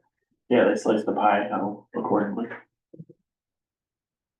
I would say thank you to Chris, our wonderful lawyer, because I think she did a really great job explaining things to us and working the middle for everybody. She's a hoot. It was really fun. It was great to have Britt with us from the Board of Finance also. We had some really helpful input. And I think for me anyway, it was a good experience overall. Nice to see so many staff members who were involved in that process. And I'm glad that they approved it unanimously. That was good. I'm real happy with that. I think the important piece for just the board to know and public to know is that with this settlement, and being in the average is really important to know. Because if you go to mediation, arbitration, you end up paying for mediation and arbitration, you end up paying more. And in arbitration, they look to see what current settlements are. And guess what they're going to give the teachers union? They're going to give them current settlements. So the fact that we're in the average is good, because I think you would have lost. If you went to arbitration and you asked for a lower number, the board would have lost. So you would have paid your attorney $20,000, you'd have paid your arbitrator big bucks, and you would also have paid more money in the contract. So just to know where the settlements were falling and where you landed, knowing that you're in the average is helpful. Because otherwise you're spending more money where it doesn't make sense to spend more money. Because you're gonna lose. And didn't this somewhat help to raise our salaries a little bit higher so they would be a little more competitive? Since it was one of the lower in the area? Yeah, it helps certain levels, but it's, I mean, we're still, even with this, I think you're still below Yeah. neighboring districts. In a lot of categories, if not all categories. But there's, It helped it go up just a little bit, which. it's better than it was. Mhm. For the teacher side. So everything in green in what you sent us was updates to the contract, right? Correct. There's a significant amount of updates to this contract, more than I'm used to seeing, like, there's a lot of stuff that was added or changed or whatever. Some of the stuff was really small and it was language, I could find an example for you, but. No, I can pull up language examples, some of the things that I found were very interesting, so I guess one thing just off the top of my head, just because I'm very curious about is what changed in the lunch period language? Legal. So the legislation that came out last year, they're required to have 30 minutes for their lunch period. And you had 25, and you didn't have a choice in it. Oh, okay. So they're already getting 30 minutes. Okay. We just waited for contract negotiations to change it to what the legislators, who probably shouldn't be included in that, but that also shows the power of CEA. Yeah. Some of the green too, Arthur, instead of just highlighting certain sections of a paragraph, it was just easier to do the whole section to show that something was changed. Sometimes it really was a phrase. Yeah. I would say the personal day change to me, one thing, the personal day change to sick day bank was unique. And something that a lot of districts struggle with. So when teachers have personal days, and they're allowed to use them because they're in their contract, at the end of the year, people are trying to all take their personal days and use them because they lose them. And so now, with this settlement, basically whatever personal days they don't use, they roll it into sick days. That's unique. That's something that we were trying to find a way to solve that problem. And I think it's actually a solution that when we were talking to other superintendents, they're like, oh, we're gonna use that, or we're gonna try to negotiate with that. Because if you can't find subs, it's just you're stuck because you can't say no to the personal day. Now we'll just roll into their sick days and they still have a cap on the number of sick days that they can get. Yeah, I think it's 160 total, which takes a long time to get to. But that cap is still there. So. The That means, advantage to the teachers is when they retire, they'll get a certain amount per day, but there is still that cap, so it's Right. not gonna exceed the cap, but that's their motivation. and that was still in the contract, yeah. Yeah. We also addressed some religious holiday conversation, which Mhm. was important for inclusion. Okay, let's see, that is all set between all groups. 9, Vote on that? do we? You do need to vote on Oh, that. so sorry.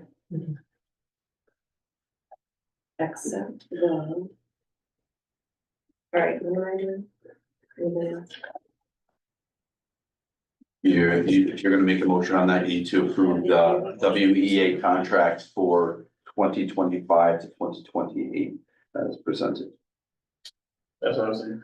I'd like to make a motion to approve the WEA negotiation contract from 2025 to 2028.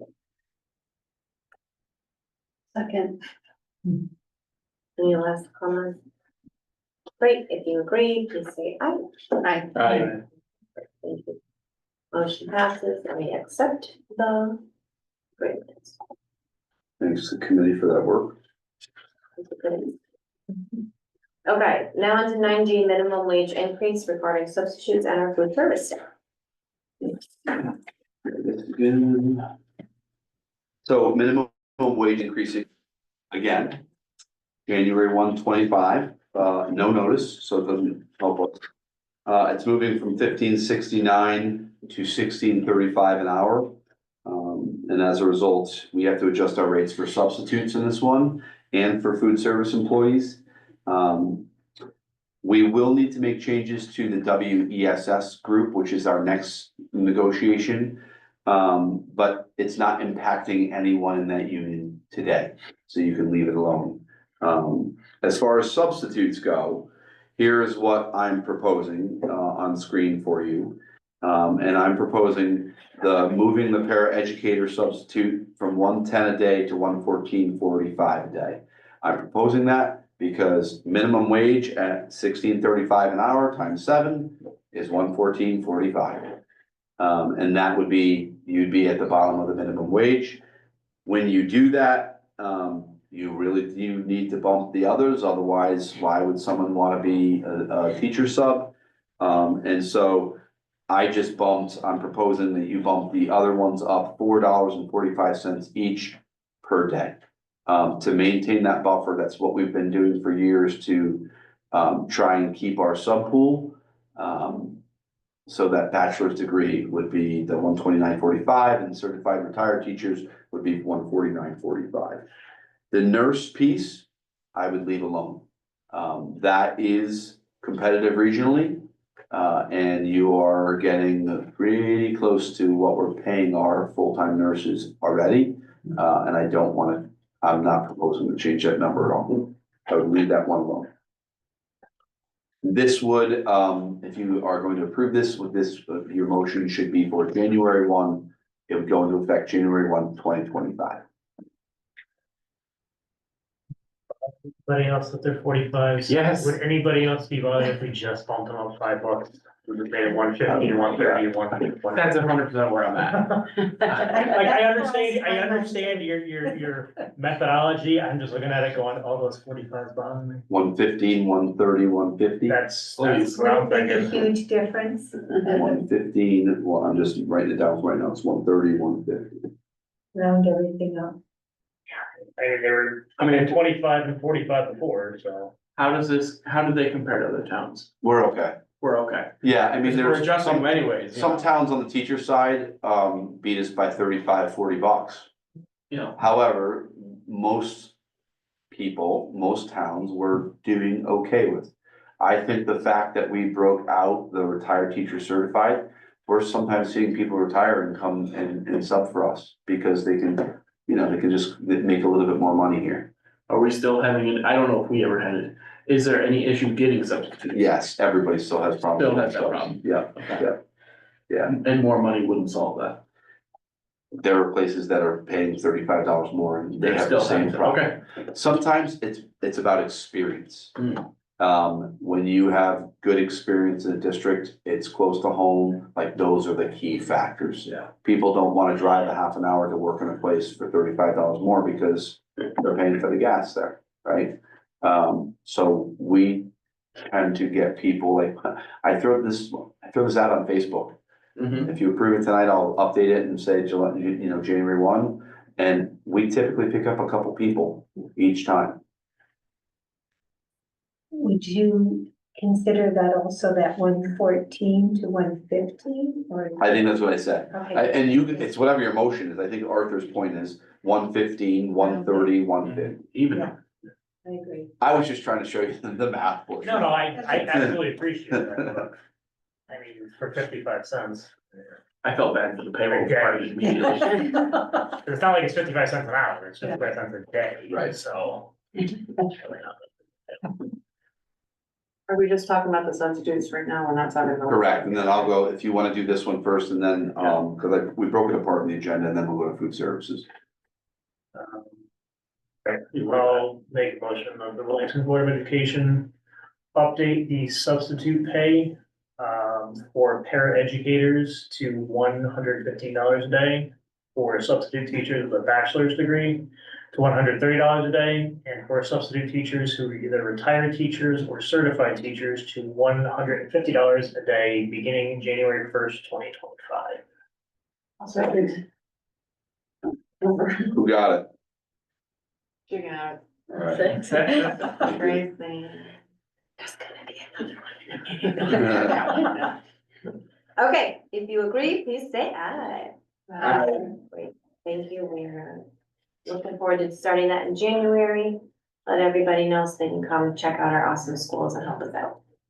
All right, this one's not as straightforward. And I think I put this copy in front of you. Yep.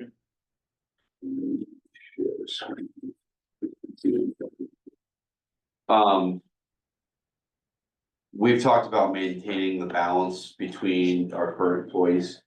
And if we were gonna hire somebody new, and I'm a little worried in this group, if you just take a simple approach and do everybody percentage, it's not the same percentage. It just, the top end gets too much too fast. So to maintain that balance, I do think you should increase all the employees, but not do a flat percentage to all employees, trying to get it where everyone gets an increase. And I'm proposing a percentage that, maintains the gap and also respects the people that have been here more than 1 year. So if you just move the people that are currently making 1569, they're making 1612 right now. If you just move them to the current 1635, I don't think that's right. If that makes sense. They've been here for more than 1 year. So what I did was I worked with Donna and I also talked to Stephanie about this, in food services, to do it by a range. I also didn't want to give you specific numbers to show what everyone was making. It's FOIable, but I just, it's, do it as a range. So my proposal is if you're making between $16.12 to $18 per hour, you would get a 4% raise, which is about what the increase in the minimum wage is, what they're doing, okay? Employees making $18.01 to $23 an hour, I'm proposing you give them a 3% raise. And then employees making $23.01 to $32 an hour receive a 2% increase.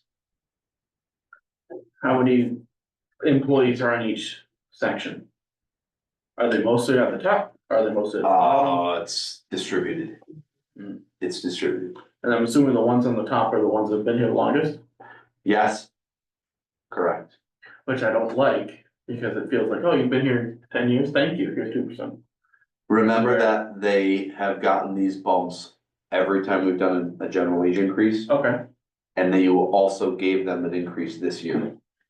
So in the grand scheme of things, they're getting another 2% increase. another 2% on what So- they got before, 275. so 4.75 potentially, roughly. Correct, where the other one's on the lower side. So when you get to that higher range, someone's getting $1.60 raise if they're at the same percentage, where someone else in the same percentage is getting 45 cents. So trying to keep that balance. Without putting their names on there and showing their salaries, which is what I did, I can tell you the distribution for experience is still there. So the person that is our director obviously is making the most amount of money. There's a good gap or a reasonable gap now from her to the most experienced employee that stepped down. And then that person that has that experience, which is kind of how I broke the hourlies down, the range is down. I did it by years of service. So you're not going to hurt someone that's been like, I've been here for 10 years and now the person that's, been here for 3, we're getting the same thing. It's not done that way. Now, the lowest rate, they're getting a 4% here, what did they get earlier? The 2.75 also. Correct. So they're getting a 6.75 this year, top step people are getting a 4.75. And the reason you have to do that is because, again, if you just move them from 1612, which is the bottom right now, that's our low, that person has a year of experience. So if you just move them to 1635 and I hire someone new tomorrow, they're making the same amount of someone who has at least a year of experience here. That's not right. You need to recognize their year, even if it's only a year or 2 years, you still need to recognize their experience. And we do that by moving them a little bit beyond them, which is where I made my percentage. I have just a procedural question based on the increase. What does that look like in the budget? No. They have so much money in that budget still. Oh, okay. This is that it's not in the That's Board of Ed giant. side. This is the school lunch fund that She has won't that. buy a refrigerator. This is. She won't lose her. It still works. refrigerator. And I'll be honest, this group, I mean. They were on the lower side. They're closing in on where they should be experience wise to other places. Size wise, I will say size wise, because there are some directors that make big bucks. Mhm. But it depends on if you have 10,000 kids or you have 400 kids, right? That matters. But I think this is a fair increase. And it's equitable across the board. From your newer employees to your people that have been here for many years. And Stephanie agreed. Yes, she understood why I was doing it, and I showed her the specific math. It's around like an additional 70 cents an hour per person times, it's like $200 a week. Yeah. And the budget that has over $200,000, that's limited on what they can spend it on, like this is. Yeah. It's a no-brainer, It's good. my opinion. So yes, you would have to, I tried to do a motion for this one because it was a little more convoluted. Is there any rounding to be done? No, because it's within it's within what their current rates are. Okay, I mean, I agree that and it they is. have a scale, so you can have different numbers on the scale than just a rate per hour per day. I think it is frustrating for people who have been working however long to have someone new come in and be like, what, how much you know? Yeah. We saw that a lot with COVID, with people trying to get people to come to work by offering more money, and then the people who've been there the whole time were like, what the heck? Yeah. So.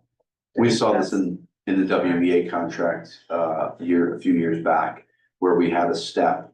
When I hired you between 8 and 15 years of experience making the same amount of money. So John had 8 years and Sam had 15. You were on the same step and getting paid the same amount of money. That didn't go so well, and you had some people leave because of it.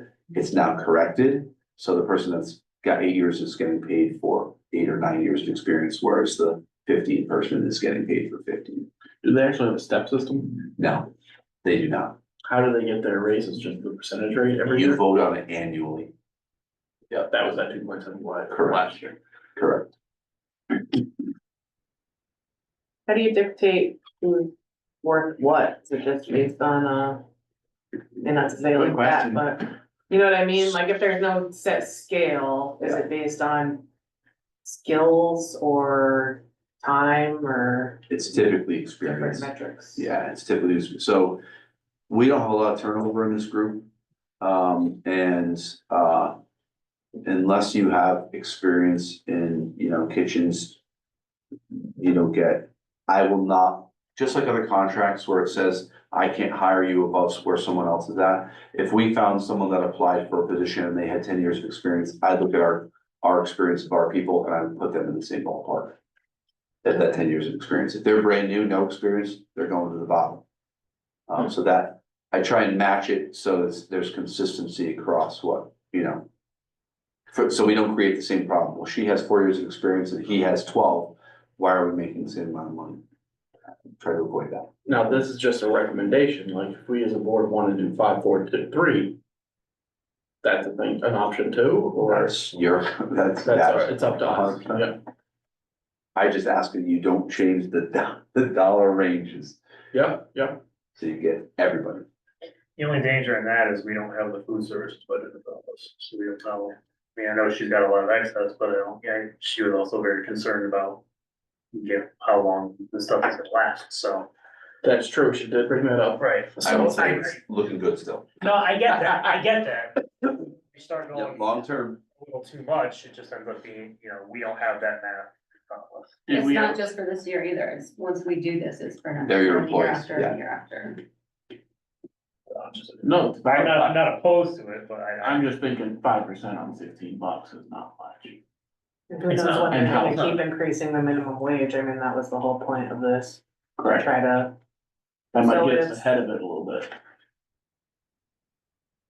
Did they vote to increase in minimum wage more? This was the last It's- increase for a while. No, it's every 6 They months they're bump reassessing to, with some calculation, I believe, right? Shit, Yeah, and they're not giving any warning. just doing it. Oh, I didn't realize it was so random. Yeah, Which if you think about, if you have unions and that's a problem. 100%. You gotta do MOUs and have fun. Yeah, it's a problem. Yeah, so what you're saying, so the minimum wage increase just went up 66 cents.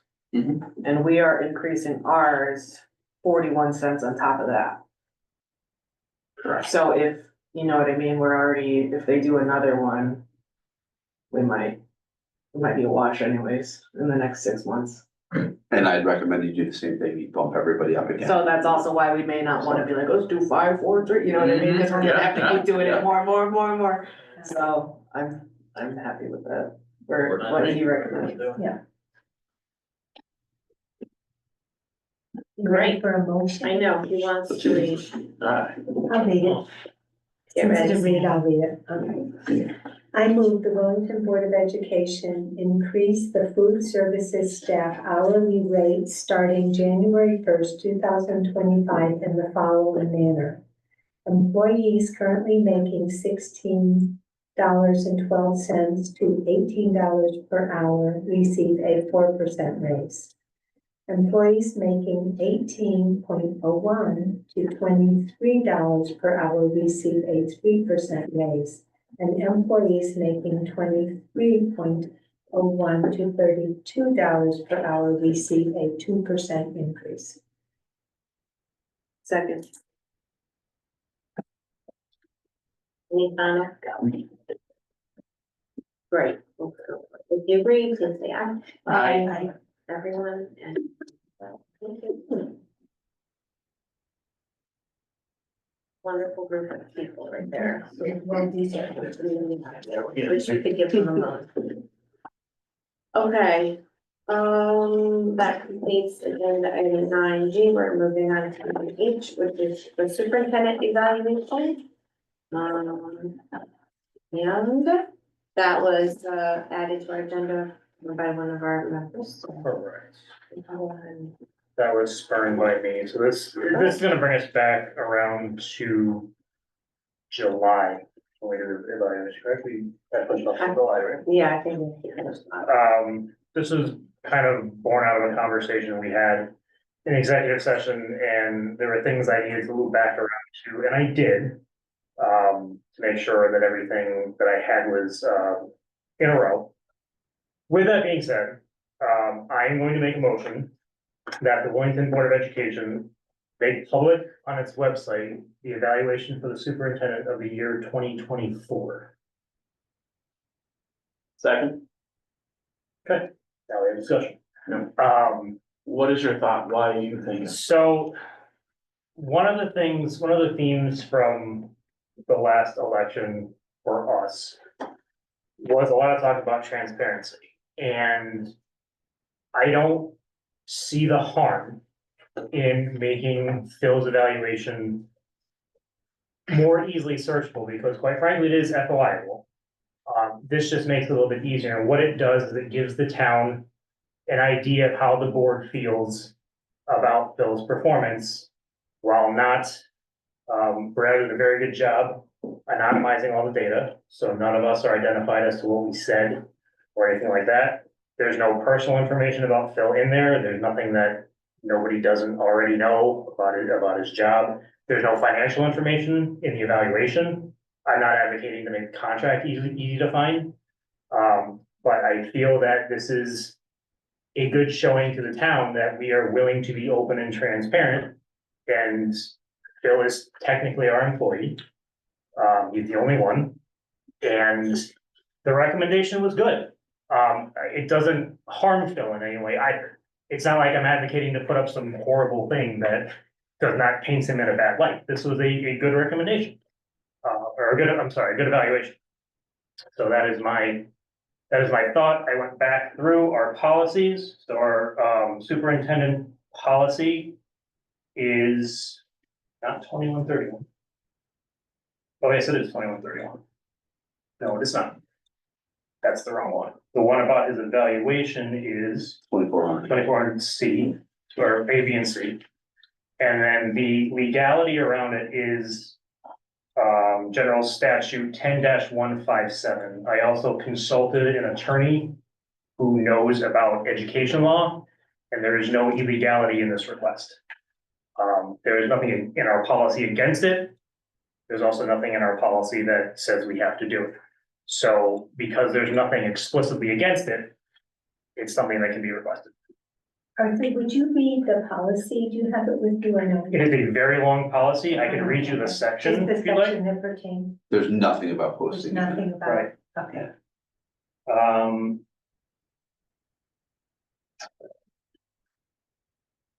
Have you gone back through the eval to confirm that there's no information like you Yes. said? Okay, because I have not. That night. Yeah, there's no. Okay, I just want to make sure. All anonymous. Okay. And you're just looking to make it more transparent Correct. for the townspeople. Correct. So after the evaluation has been completed and reviewed, it will be signed by the board chair and the superintendent and placed in the superintendent's personnel file. Superintendent may add an addendum or support data if he or she feels necessary. That's the only reference to where it goes after we talk. Bill, are there any, laws, rules around teacher evaluations? Yeah. Yes, tell us about that. Yeah, I don't think you can get a teacher evaluation. I think I'm the only employee that is FOIable. I believe that's correct. Okay. So there are laws around Mm. teachers There usually evaluations. was not allowed.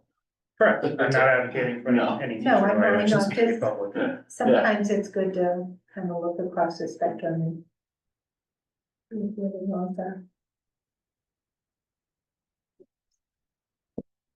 So if we did this, then it would become part of our policy.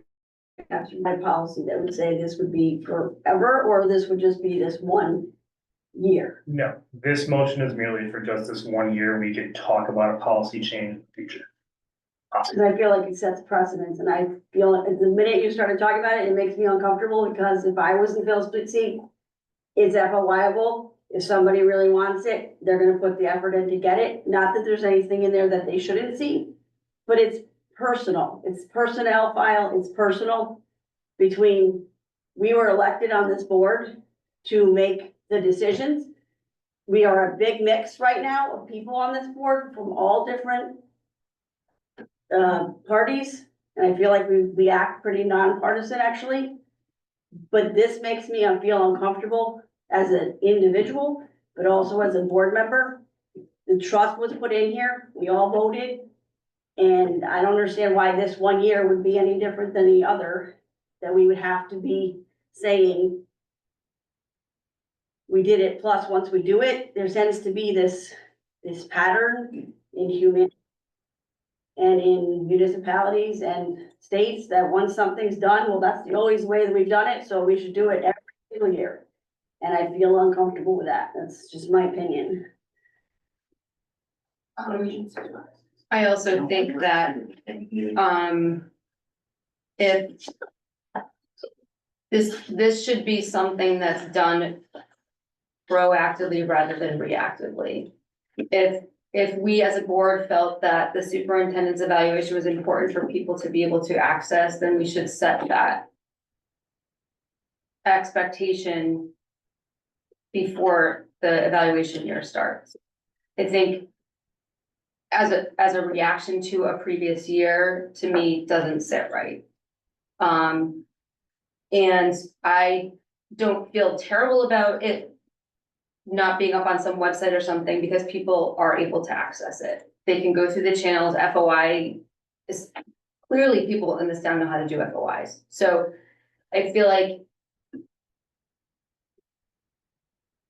there's enough opportunity for folks to know what's going on and to know what's happening and to know how the board feels about what's happening.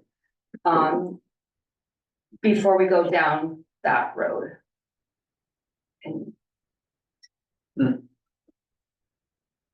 I mean, our contract, excuse me, different job. Union contracts are out on the websites and shows our salaries and all sorts of different things, so. But You don't put contract your versus, contracts out on the website?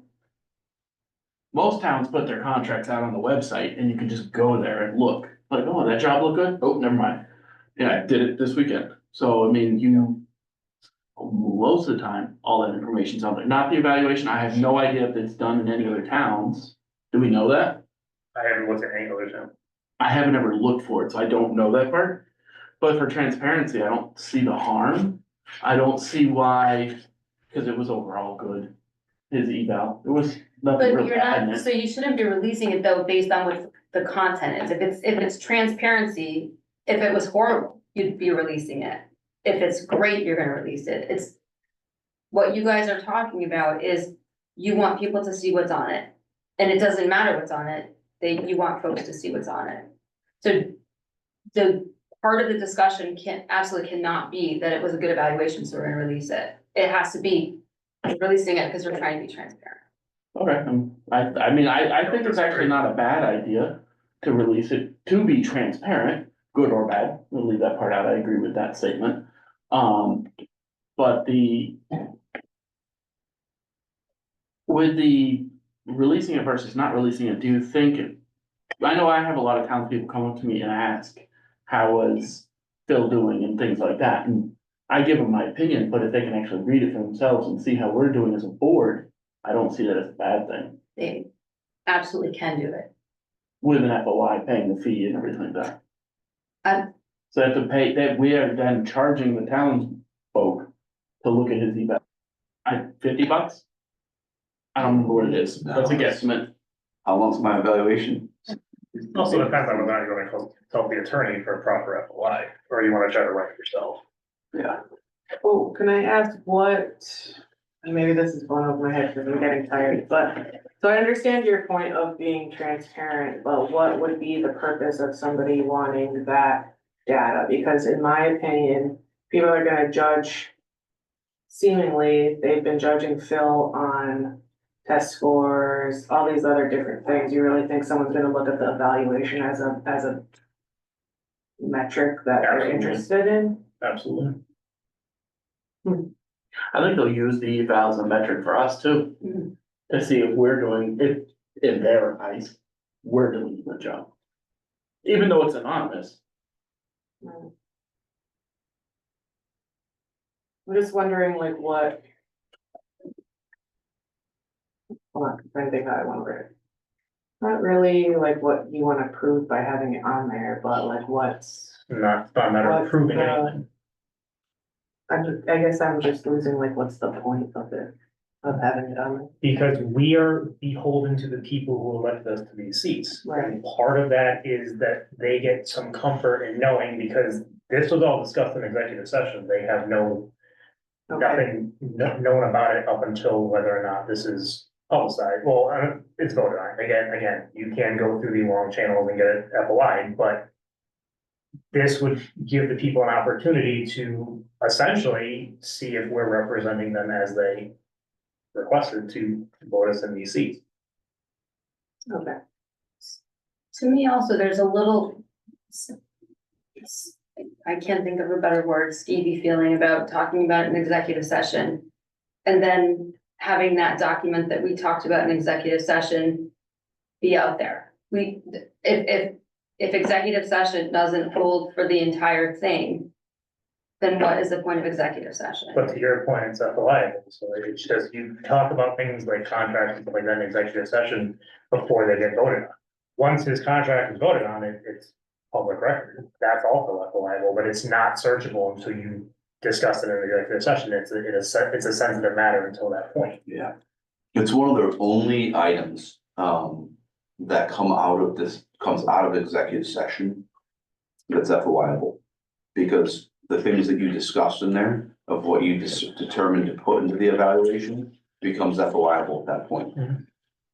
The understanding is that you may have decided to leave some things out. Right, that's part of executive session.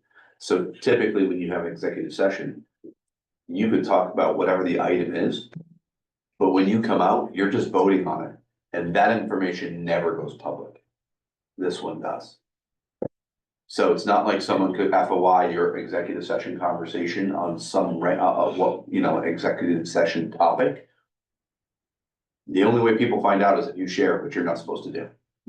Right? This one is one of the weird ones that does. It is FOIable. So as soon as you're done with what you agree upon and it comes out, whether it's good, bad, ugly, it doesn't matter. As soon as it's voted on, it becomes a public document. It's one of the only ones that I would want to make sure of that. I'm quite positive it is. But I think it's one of the only evaluations that is accessible to the public. Arthur, how would you propose sharing it? What would that look Just like? just put it as a drop down on the website. I'm not saying blast it across Willington Way or, you know, drop leaflets around, but I just think it just makes it a bit easier and less and more cost effective to access that. I just can't even figure out why somebody, unless you have a targeted reason that is not positive for doing this, that's why it's on it. That's the feeling I'm feeling right now inside me as a person. That the reason why someone would want to do this is because they think, it's not because they think we're doing a great job that they're gonna go and look at that, or just because, oh, hey, I have some extra time this afternoon, I just like to look at the superintendent's evaluation. It feels negative to me. And that may just be the climate of the country at the moment, and I apologize for that, but that's what I feel the minute you brought this up. And I agree with Jenna about the fact that it should have been done ahead, not after the fact. And some of the comments that I've heard in the meeting last week, in our conversation about data, it's all feeding into this conversation right now and my feelings right now. Do you want my take on this or not? Yes. I would love to hear what you have to say, no. Okay. So as much as I appreciate that it should be done in the future, I could care less. I'm from the camp and this is new, that I'm working on. I think all of our contracts, including mine, are gonna be on the website pretty soon. It's something that we're working on. Because when you go to a district and you wanna look for a job and you can't find a contractor at 6 years old, I have a problem with that. There's also something to be said about someone's worth and understanding. Someone could look at our scores and say, why the heck are you still employing the superintendent? Because they're not great. There's other things that I do that is one piece of data. And quite frankly, if I had a bad evaluation, people would know that, and they would know that because you wouldn't be renewing my contract. Right? So I'm from the school of, if someone really wants to challenge the work that I'm doing, I don't have a problem with that. Because I think that the evaluation shows that it's not just one piece, it's not just SPEC scores, there's a lot of other things that you see value in. And I get feedback in that, right? So part of your policy says that in my evaluation, I get to respond, and I also get to evaluate you if you don't know that. That's part of my evaluation, it's part of your policy, okay? So that takes transparency, trust as well. I trust that, and you know, I think that if you don't put something in for critical feedback, I think it creates a cloud for the community to know, like, why was that addressed? Was it not addressed? Right? There's certain things that if you are going to make it public in the future, you might want to be thoughtful about it is already public. Let's just be honest with you about that. There's an FOI channel for that. But if it is going to become public and clear, and it's going to be right there on the website, easy to find, is there a fallout from that? And is there a pro from it? And if there's more pro, is that something you need to consider? If there's more fallout from it, the heat comes to you, number one. How does it look for the district? Two, those are things that you want to be thoughtful about. I don't disagree with you. From the standpoint of people want to see how I'm performing, most people, including oftentimes new Board of Education members, have absolutely no idea what I do day to day. Zero. They see an occasional letter that I put out. They know that a big piece of you know what we do is budget, but they don't know what I do day to day. When you start looking at someone's evaluation, And I haven't ever, in my time here, written anything back. Oftentimes in superintendent evaluations, we would list, and I do this for my administrators. We both make lists of items of things that they've accomplished, things where they've struggled, and we talk about those things. And that becomes part of how we grow. I don't see this as any different. The time where you, and I truly believe this, and this is why I know you didn't like the 3-year contract, but this is the purpose of it. If you didn't like it, if you didn't like how I was performing, then you shouldn't renew my contract. And if it was really atrocious or something really egregious, you would pull me into executive session and say, how are we going to separate ways sooner than your 3 years? Most people would go, we're going to pay to leave. It's kind of like when the Yankees pay, somebody else's salary to play against them. It's that whole concept, right? It's the same thing. So if things were not working out, I would expect that I would know that and you would tell me that. Those are things that then would not leave executive session because we would just have an agreement. Then when we come out, we have a mutual agreement that we're separating. Okay, so I understand the feeling around this and I appreciate that. And maybe a different superintendent would feel differently. I've sat enough meetings in this town that if you don't know my reputation and you know the work I do and the things I do, I'm sorry, you probably haven't been paying attention. And so I truly feel that way, and I don't have a problem if there's a section on the website that's under board policy or under boards, and it just says superintendent evaluation, and it's there for someone. If someone has questions about it, they can ask. You should be prepared to answer questions as well. What you cannot do, and this is where I will have a problem with it, is if you start talking about executive session and things that are not in that evaluation, you're in violation of executive session. Okay, so the things that you can speak to are the things that are in the written evaluation. That's my 2 cents on it. There's some things that I think we're used to holding evaluations, being really tight with them. This is one where the law is not that way. And my opinion, the people that do their job don't have anything to worry about. And there might be a time where you disagree with what I'm doing. And I would say again, maybe that's the time for me to go. Right? You want to go a different direction. That's the role. And that's how, there's a huge election, there's a different sweep, there's a different group leading. That can happen. And if the evaluation is there, people are going to know like what happened in Willington.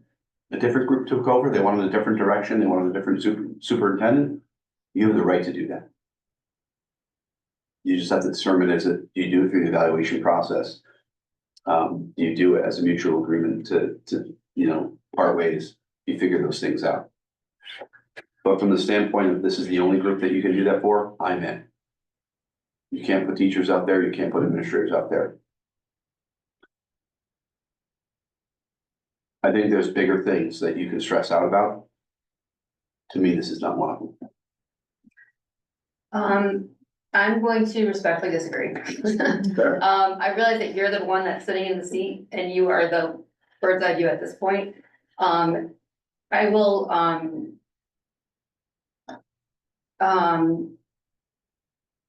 as a sitting board member right now, I can't agree to doing this reactively. If the board collectively wants to agree to doing this in the future, saying from now on, whenever we do evaluations, they're going to be public. I have no problem engaging in that discussion and probably even maybe saying, that makes sense a lot. Because what you all said makes sense. What does not make sense is to do it now, knee-jerk reaction, because we want your current evaluation to be public. I don't think that's fair. And I'm certainly not in any position to save you from yourself, but as a board member, I don't, that does not sit right with me. So, that's kind of where I'm at. I'm a little stuck on, not the content, but the format and the way that it looks right now, because when we did this assignment individually, it was never part of the description of what would happen, that it would be public. So people may have written, not changing content, but people may have written things in a bit of a different voice, knowing that there was a different audience. So for this one, I don't feel great about that because it does represent us and how we work together and things that we do. Maybe putting together just a cover page for this one, and then next time we'll know that it's going to be published that way. That would probably change some of the way I wrote things. Not that they were sloppy or inappropriate, just, I would have used more clear, like, professional language, I guess. The audience that I was writing for was not the whole community. So the content wouldn't change, it just would be, I think, how I presented it in a written format. So I'm thinking, and this is me like thinking while I'm talking, so forgive me. If we can meet, take what we have, work together to piecemeal it together a little bit better and something shorter, but also more concise, that would make more sense for me to do now. And then next time know that we would be putting it publicly. And so the format would be more in line with that rather than the sections like we have it now. Did you have to vote it down? What? Did you have to vote it down? Because my motion is for the evaluation that exists currently. So That you exists have to vote it down. Yeah. That's fine. okay, I'm just, so- you know. Well, I think your point is well taken that Phil was our audience. We were speaking to Phil, not the community. So, But the community can still pull it regardless if we. Yeah. right, that's true. That's You're fine. right. Good point. Yeah. But if we're the ones to post it, then we stand behind the representation, whatever it is. Versus. and a again, the single content, person. yes, 100%, but like, I mean, someone could we had echo line bullets, it we and had, post it on you know what I mean, Facebook, and be like, check it out. You know what I mean? But like, we're not the ones putting it on our own website, like, this is us, you know, I see what you're saying. and maybe another piece of it, which I think we talked about really briefly one time, is doing a self-evaluation as a board. Maybe that's another piece that we need to really put into place and touch on throughout the year, now that we're kind of starting again. And do something about that similarly. And so, speaking from the other side, something that Phil mentioned, like in the policy, the superintendent is entitled to evaluate us, and I would have absolutely no problem if his evaluation of myself personally as a board member was out for everybody to see, no matter what it said. I mean, I think that's owed to the community just as much. I think it's an equal thing. I would have no problem with this. Okay, in that circumstance, I mean, we're always, the point of an evaluation, right, is to not get a pat on the back or be shamed at all. It's to think about your successes and what you've accomplished, just like Phil said. Review some of the things that you struggled and make some goals about how you're going to improve those things or get past them through them. And that is what we did in our evaluation for our superintendent, but I think maybe we should also think about setting some goals. I mean, we do have goals, but maybe we should do that for ourselves too more often. All right, you have some strong feelings, so I don't know if giving it a little bit more time. You got a motion in a second, it's gotta be voted on. Yeah, I know. I guess I will say, is there any more comment or thoughts, I guess? Yeah, sorry. I was gonna I mean, stop it's fine, talking. it's, you know, I wanna caution us to not equate our evaluations as board members to Phil's evaluation as superintendent based on the fact that this is his livelihood, this is our volunteer job, which we all do volunteer a huge amount of time, and we should be beholden to the community as far as our performance. Our performance is out here.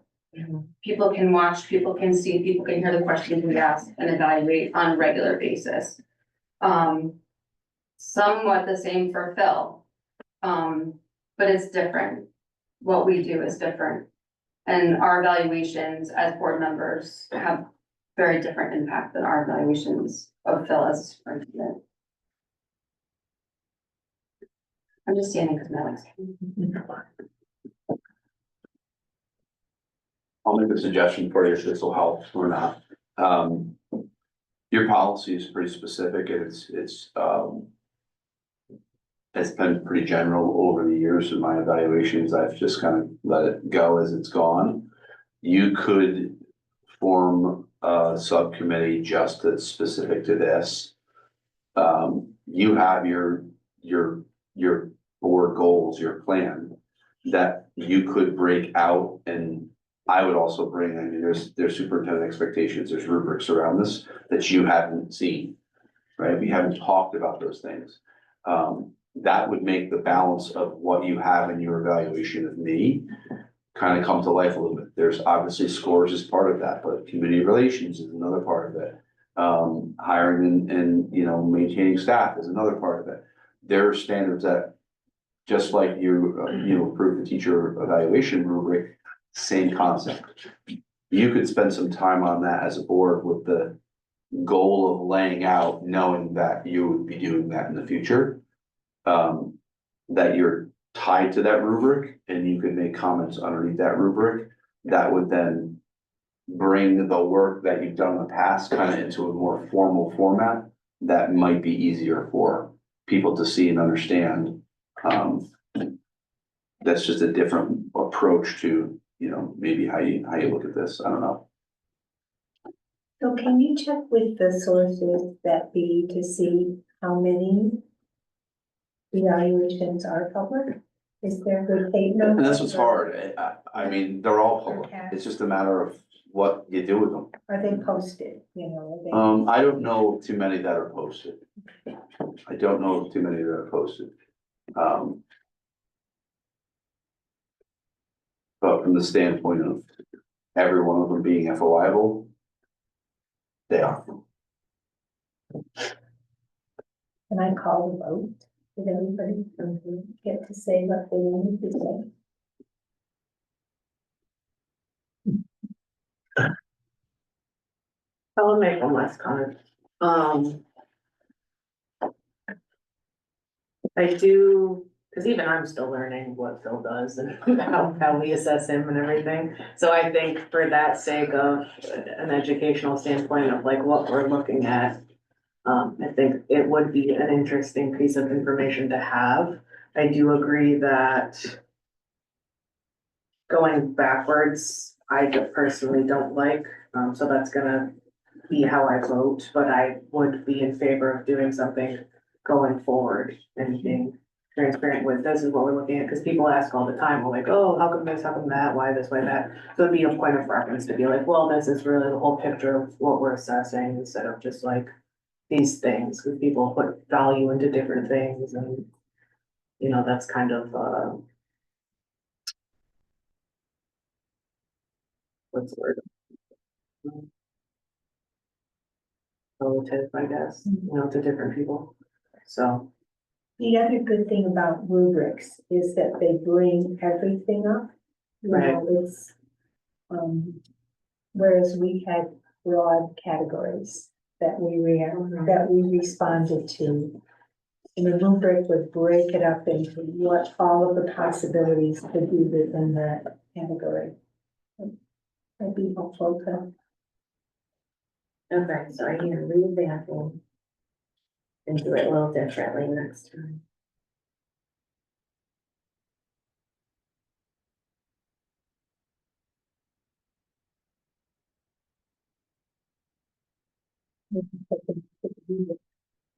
Yeah. Okay. Any last comments? Can we do this one by one? Or, I would say so. Yeah. okay, so the motion is to put the current, so that's 23-24. 2024 school year, so that's on 2024. Okay. Most recent. Most recent superintendent evaluation on the school website under the Board of Education. Okay. Okay, that's good. John, what do you say? Yes. Samantha, No. Jen? No. Anne? No. Arthur, Yes. Tracy, No. and I'm saying no, so that's 2 for yes, 1, 2, 3, 4, 5, no. So that is a fail. However, I did hear, positivity towards going forward. I think the biggest hangup was about going back. And we probably could talk about putting together some kind of document, like maybe that's something we could bring up another time, is putting together an overview of what that document looks like and use something like that instead. Yeah, if you want to. Yeah, I mean, and you had I think everybody had really valid points going all around, so, and I'm all for transparency and getting our community involved, so that, the only tricky thing with that is we have to be able to confirm that the, like format change, not the content. You know what I mean? Like, you Yes. wouldn't be changing anything that was written, just how it was maybe shown. Presented. Yeah. I understand. You can't go back and change your mind and say something was Mhm. terrific and now we decided we don't. That would not be the case, which is hard to prove unless you're gonna ask, well, why that other thing and hold that next to it. Which they could. Yeah, That FOI goes right back to the other one. So even Yeah. if we polish something up, put it up, they can still just request the other one. it's a Doesn't change tricky anything. thing. Well, why does the format have to change? Because it's, Because of the audience. we didn't write it for a public audience, so the way that you know, they teach you that like in high school, right? To always think about your audience when you're formulating things, and we have like bulleted items on like a list, we have some things that are in long paragraph format. I don't think it represents us very well as a group, that's kind of what I'm hung up on, but, You're saying the format. yeah, The not, content is whatever we wrote is fine, but great the and format, fine, yeah. that's that would not change. But going forward, if we're not doing the one that we already did. Then we're, Because yeah, at the time, we didn't know. So Correct. we just voted no, so that's tossed to the I side, wouldn't right? go backwards. So I'm saying going, because we already agreed we're not going to, because the vote just went down. So going forward, Mhm. we're gonna know yeah, we'll that it's change. gonna be posted, so that's, I guess, what. I would love more conversation about how that we wanna proceed with that, whether we're gonna use a rubric somebody else made, or if we're gonna make our own, if we still wanna have like a narrative section, things like that. I don't recall that we officially agreed that we were going to post them going forward. We did Okay. have a conversation. about it. Sorry, I was, yeah. Official. No way back. Just gonna make sure that. Okay. Brianna, So it might make, that has to happen. it might make sense for you and I, because again, per policy, I have to agree to it. Right, so to my evaluation, what's on there? Yeah. That's part of the policy. It might make sense for you and I just to do some work together. And because you know the background of how you developed the first one, Mhm. right? You've got the history of it. If we created some format that we could bring back to the board just to share, and then or you could take that to subcommittee and share, or you could just bring it to the full board to share, and then you determine moving forward, do you want to make this public? You would be able to see the grid, you could be able to see the rubric, you could see all the details of it to know what you would be publishing or not. But you and I could do that work first if you want, just to kind of take the frame of what has been done in the past and put it into a rubric. You kind of share how you would then give input on those things, Yeah, for the. because then we could share it with the board, which is honestly, that's typically what's done in districts. Alright, The board chair sits with the superintendent, you go through things and then present them to the. okay, and you had said something about making a subcommittee that would be specific to superintendent evaluation. You could do that if you really wanted to pick apart all of the portions of the policy to make sure you're hit. But you probably would want to do that after you have some sort of piece in, you know, that's developed a rubric or things like that. Okay. So just like the teachers union has to work with the administrators and the board to come up with what rubric are we going to agree upon for our evaluation, they have to agree upon it. This is no different. Like, Yeah. you could come up with some crazy rubric and I'm gonna go, nope, right? And I could do the same. So if we come up with something, I think it would help move the conversation. What do we want to do now? Yeah, Then if you want to do a subcommittee from there, you could. If you just said, nope, that's good, and then you could determine if you wanted to take what information you were gonna put into it and publish it later on, then it's known. I think that was a sticking point for people. You could do that. Figure those things out. I would love input from our group. If you see you like, dig down in, if you see something that you like, if you think it should definitely include X, Y, Z, then I wanna know that. I think they need to do that after because this rubric's already out there for this. Yeah, I know it. Because then you could look at it and go, okay, that's a comprehensive evaluation. Your self-evaluation is very similar to this. The evaluations that Cape has. I mean, these exist already, is my point. Well, if anybody wants to take the time to look for them and see some things that you think are really important and valuable, I'd be happy to have that information I will, to do that for. and I'll share my evaluation. Okay, so we're making some movement and headway on that. If that has to get done in June, then we should probably figure out when that's gonna need to get settled out. Possibly when we finish budget. Yeah. Once we get the budget passed, then that can become our new focus after the budget. Okay. And that'll give us a couple months before it's time to evaluate. People are gonna tell me what they. Okay. Thank you for that conversation. I think it was important and actually good to discuss. Okay, item 10 is old business. The printer did not print off when it is. Facility study and capital improvement plan. Yeah, so I put this on, this is kind of your first chance to discuss the facility study presentation, and it's on the district website. It's on YouTube, it's only gotten 60 views. I'm probably 20 of them. You really should figure out, kind of thinking about next steps, and the connection to CIP here is what do you want to present? And CIP put out a survey, I didn't fill it out, sorry, CIP. Because, if CIP doesn't know where the Board of Education is at this point, we've got a problem, right? You may consider just sharing the study again. Let's be honest, again, every CIP member for the most part was in the room facility study presentation. You may just want to do a letter to them. I could write that and share that with them and just say, please continue funding as level as you've been doing until the board and it's really the town figures out where to go. What you need to think about is kind of twofold. One, what do you want me to message CIP? I just shared that with you. I think a letter should be sufficient.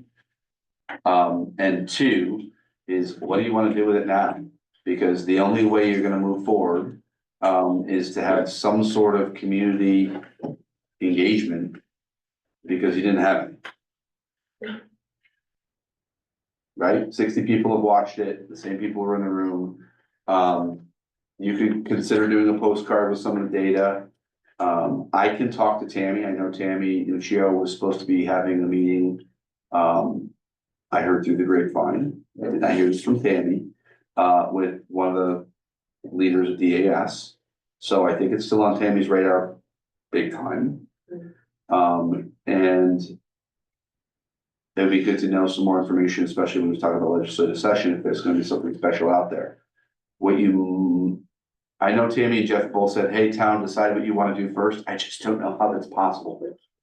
If you could just if they could figure out special legislation to get a flat rate.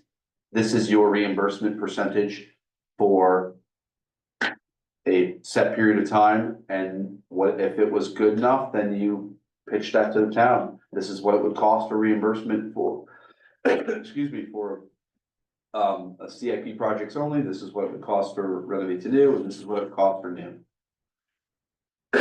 I don't have any good suggestions for you to engage people beyond that. Yeah, without knowing that rate, how are we supposed to make a decision? That is the big thing, and I know that that's what they shared, but I agree with you 100%. I think that is the big piece. If they're able to get special legislation through that just says special 80% reimbursement rate or whatever the number is for renovate to new project or a new building.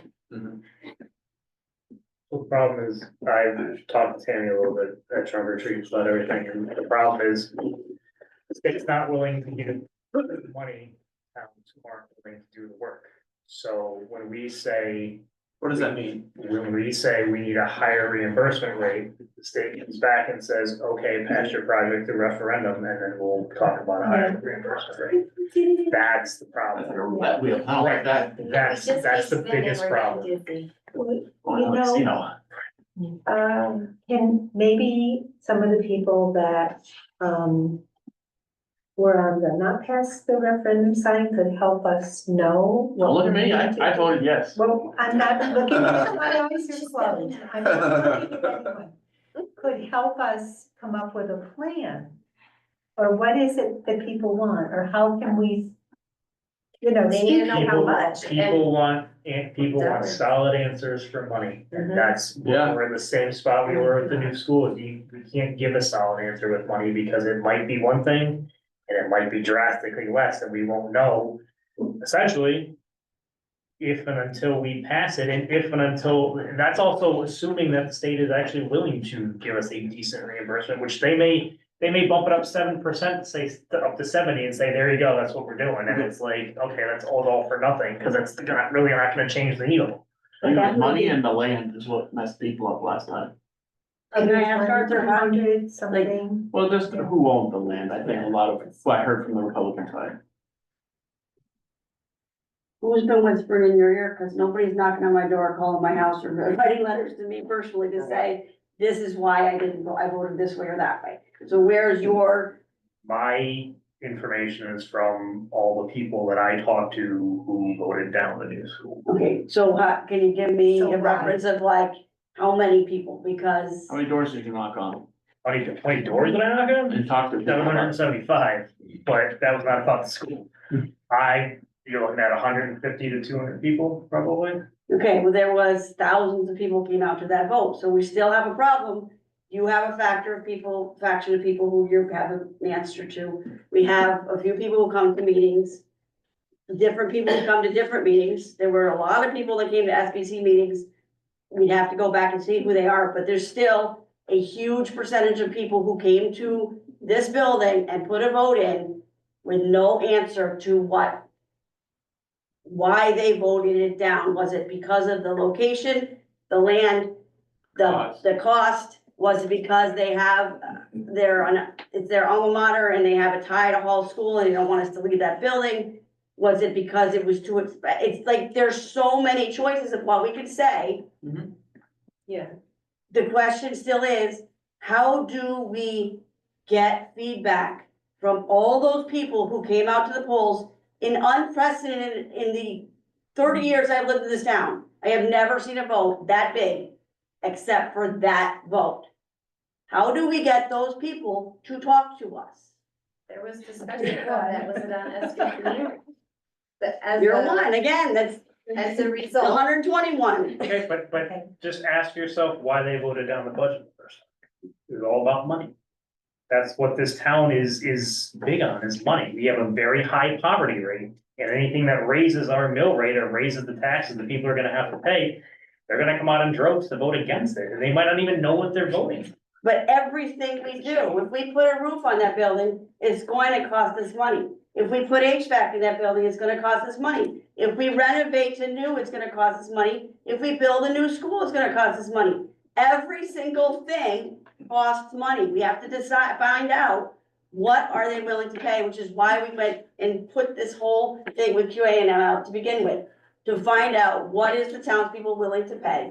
And nobody, or not say nobody, we have a percentage who are saying it, but we have a very large town who are like church mutts, not saying a word except for their vote.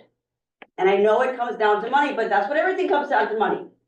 Do you think getting, at this point, because you have the CIP numbers, right? You have the projects that Rusty bundled together. yeah, You have the renovate to new projects and you have a new number.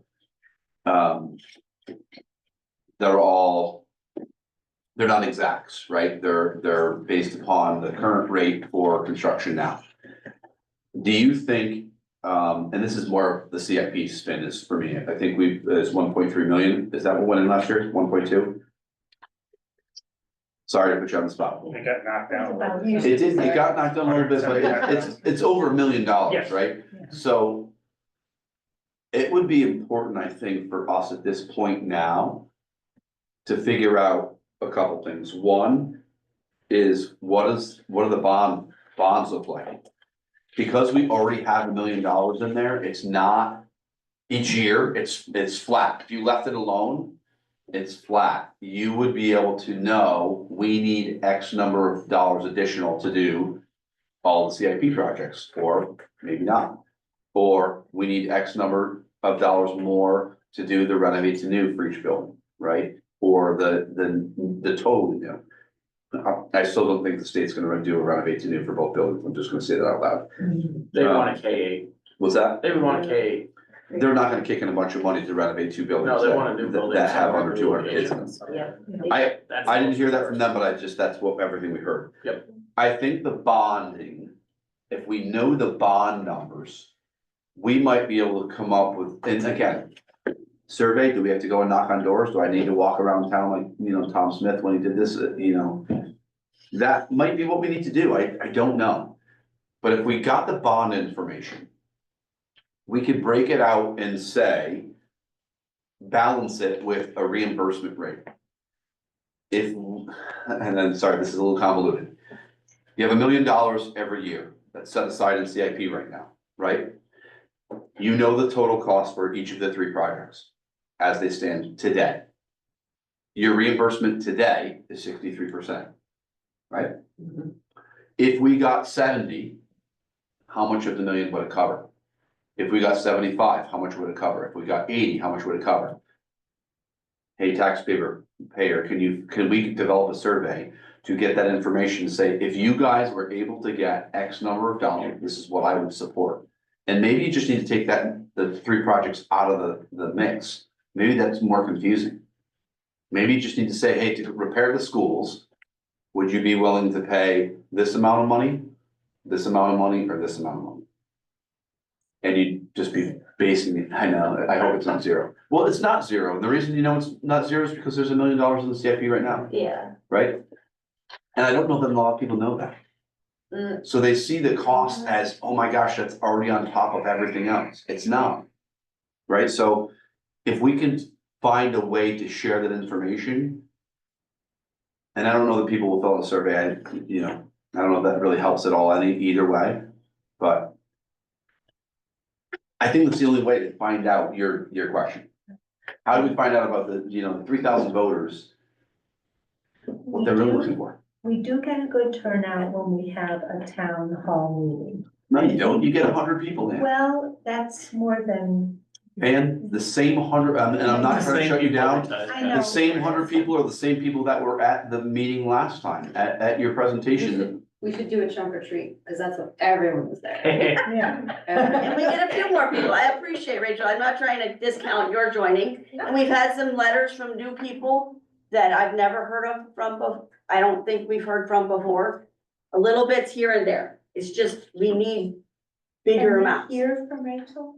It's one person though, and that's the well, problem, you need to hear from She's 2,999 people, No, that's the challenge, oh, present to speak. Yeah. right? I think that's, Right up, okay. You do and you don't, because Yeah. when you study hummingbirds and you wanna dictate their migration, do you study every hummingbird in No. existence, or do you study a percentage of hummingbirds that exist and get trends from there?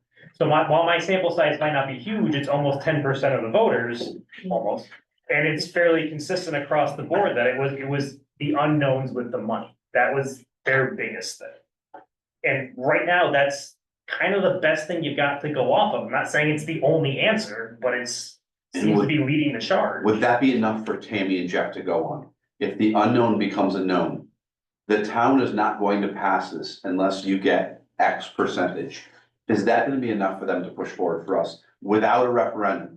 Cause we're just gonna watch a referendum fail again. Right. I know that. I just really believe that unless we can say we need, you know, that percentage. Right. And I agree with you. It was not fun news to hear, but that was what I was told. And I don't, maybe the state, and maybe this is the other spin on it. I don't think the state would approve it because their language is so tight around the referendum, exactly what needs to be said. I'd love to say, we approve a $60 million building if our reimbursement rate is. Yeah. Right. But I don't know that they'd go for that, but we could find that out. that must have been asked the first time around. We're dancing around OSCGR, let's just be honest. We're dancing around and And that's. they've gotten some significant heat around this exact topic of people not knowing Yeah, what they're actually voting on. so. I mean, So, I mean, I guess my point is this.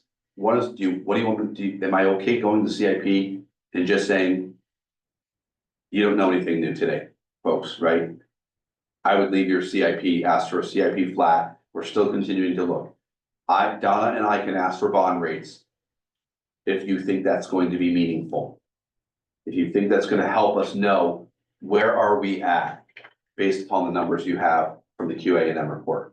We got those bond rates, so the other bond rates, they were We- astronomical. We factored them off of the old ones. I think that's probably gonna be more now, but then we can take those, the reason why I'd rather get the actual bond rate that's current is because then we could take that and say, and look at it and go, okay, if we did get 7%, is it making a difference?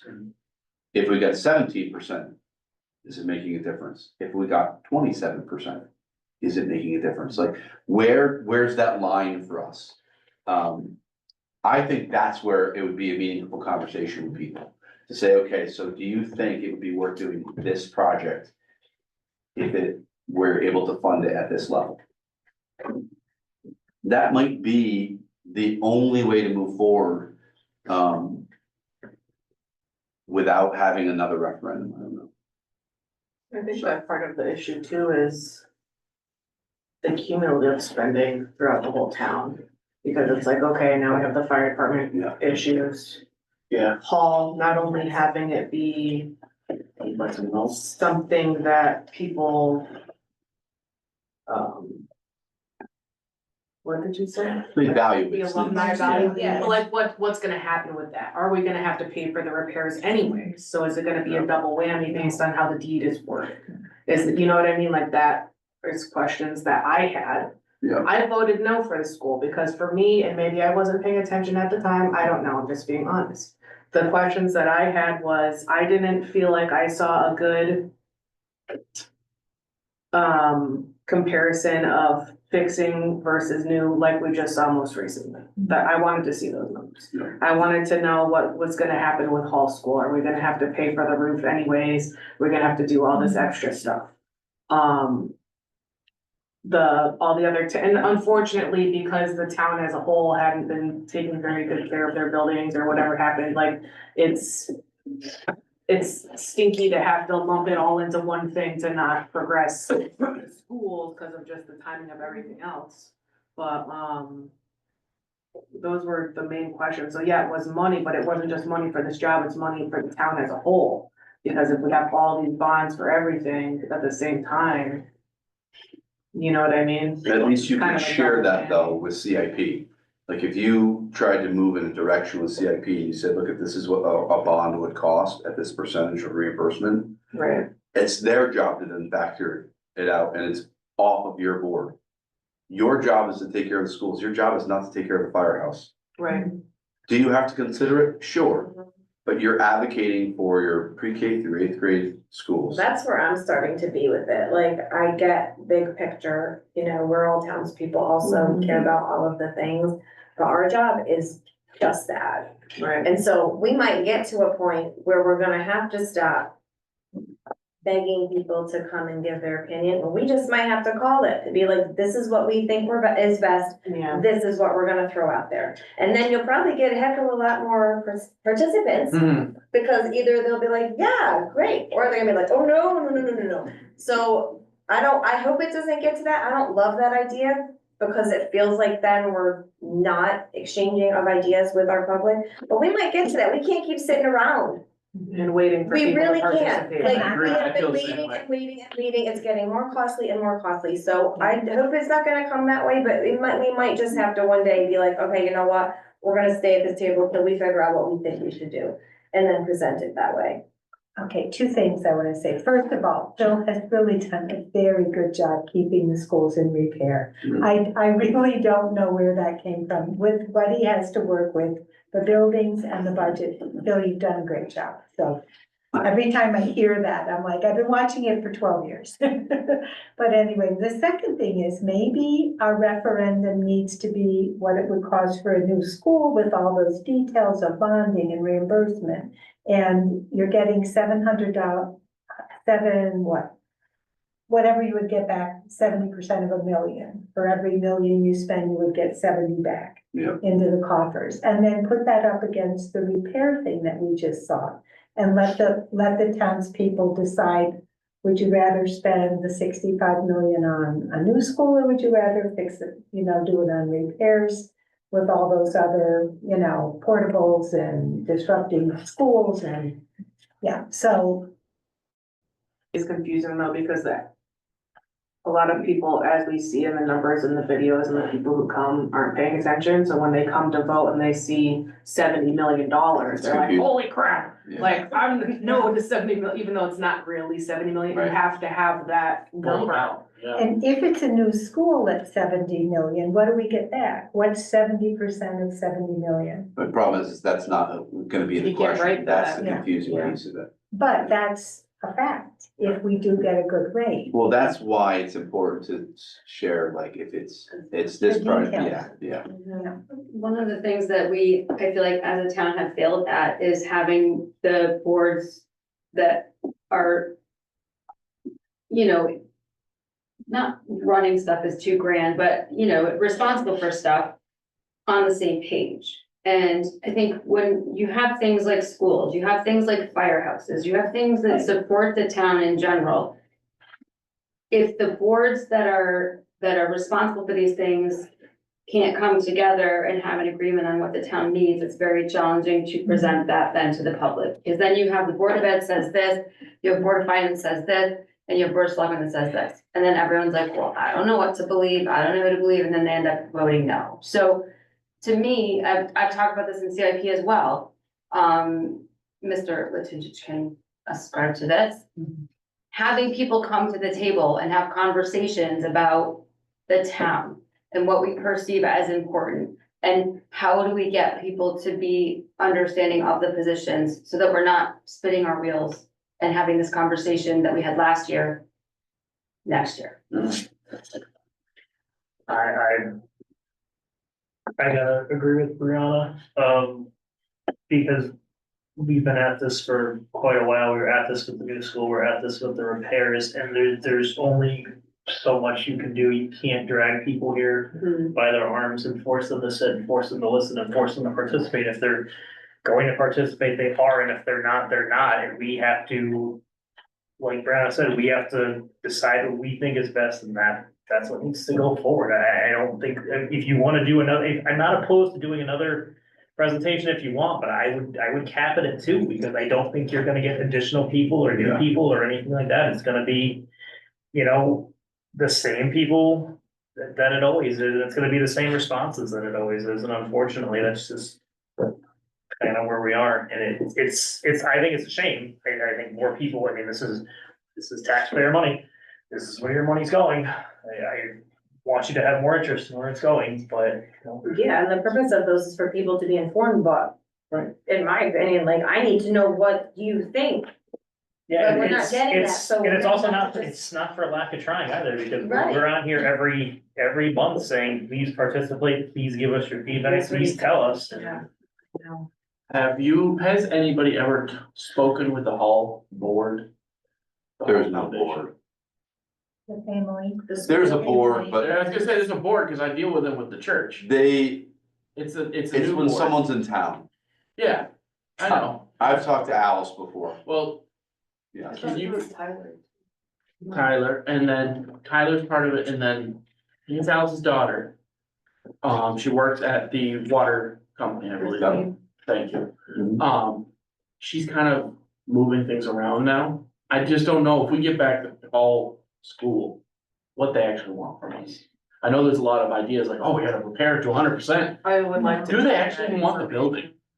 Do they? I don't can't. think they do. No, I've heard from them that they can't afford the building. Because they're selling their two rental They properties right wouldn't now. want it to see it torn down.